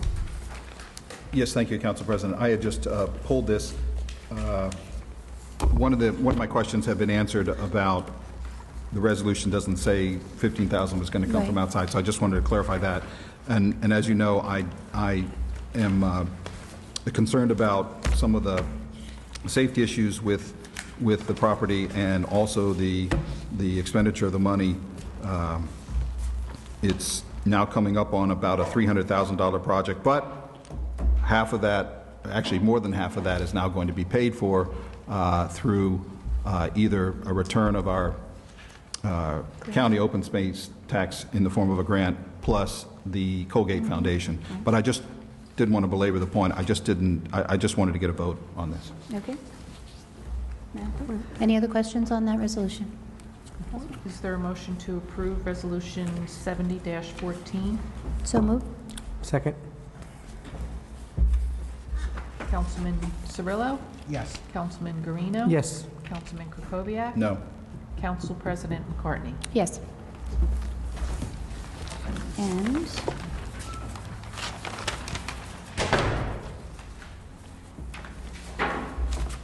Madam Clerk, we did have this ordinance that the prohibition of certain advertising on real property.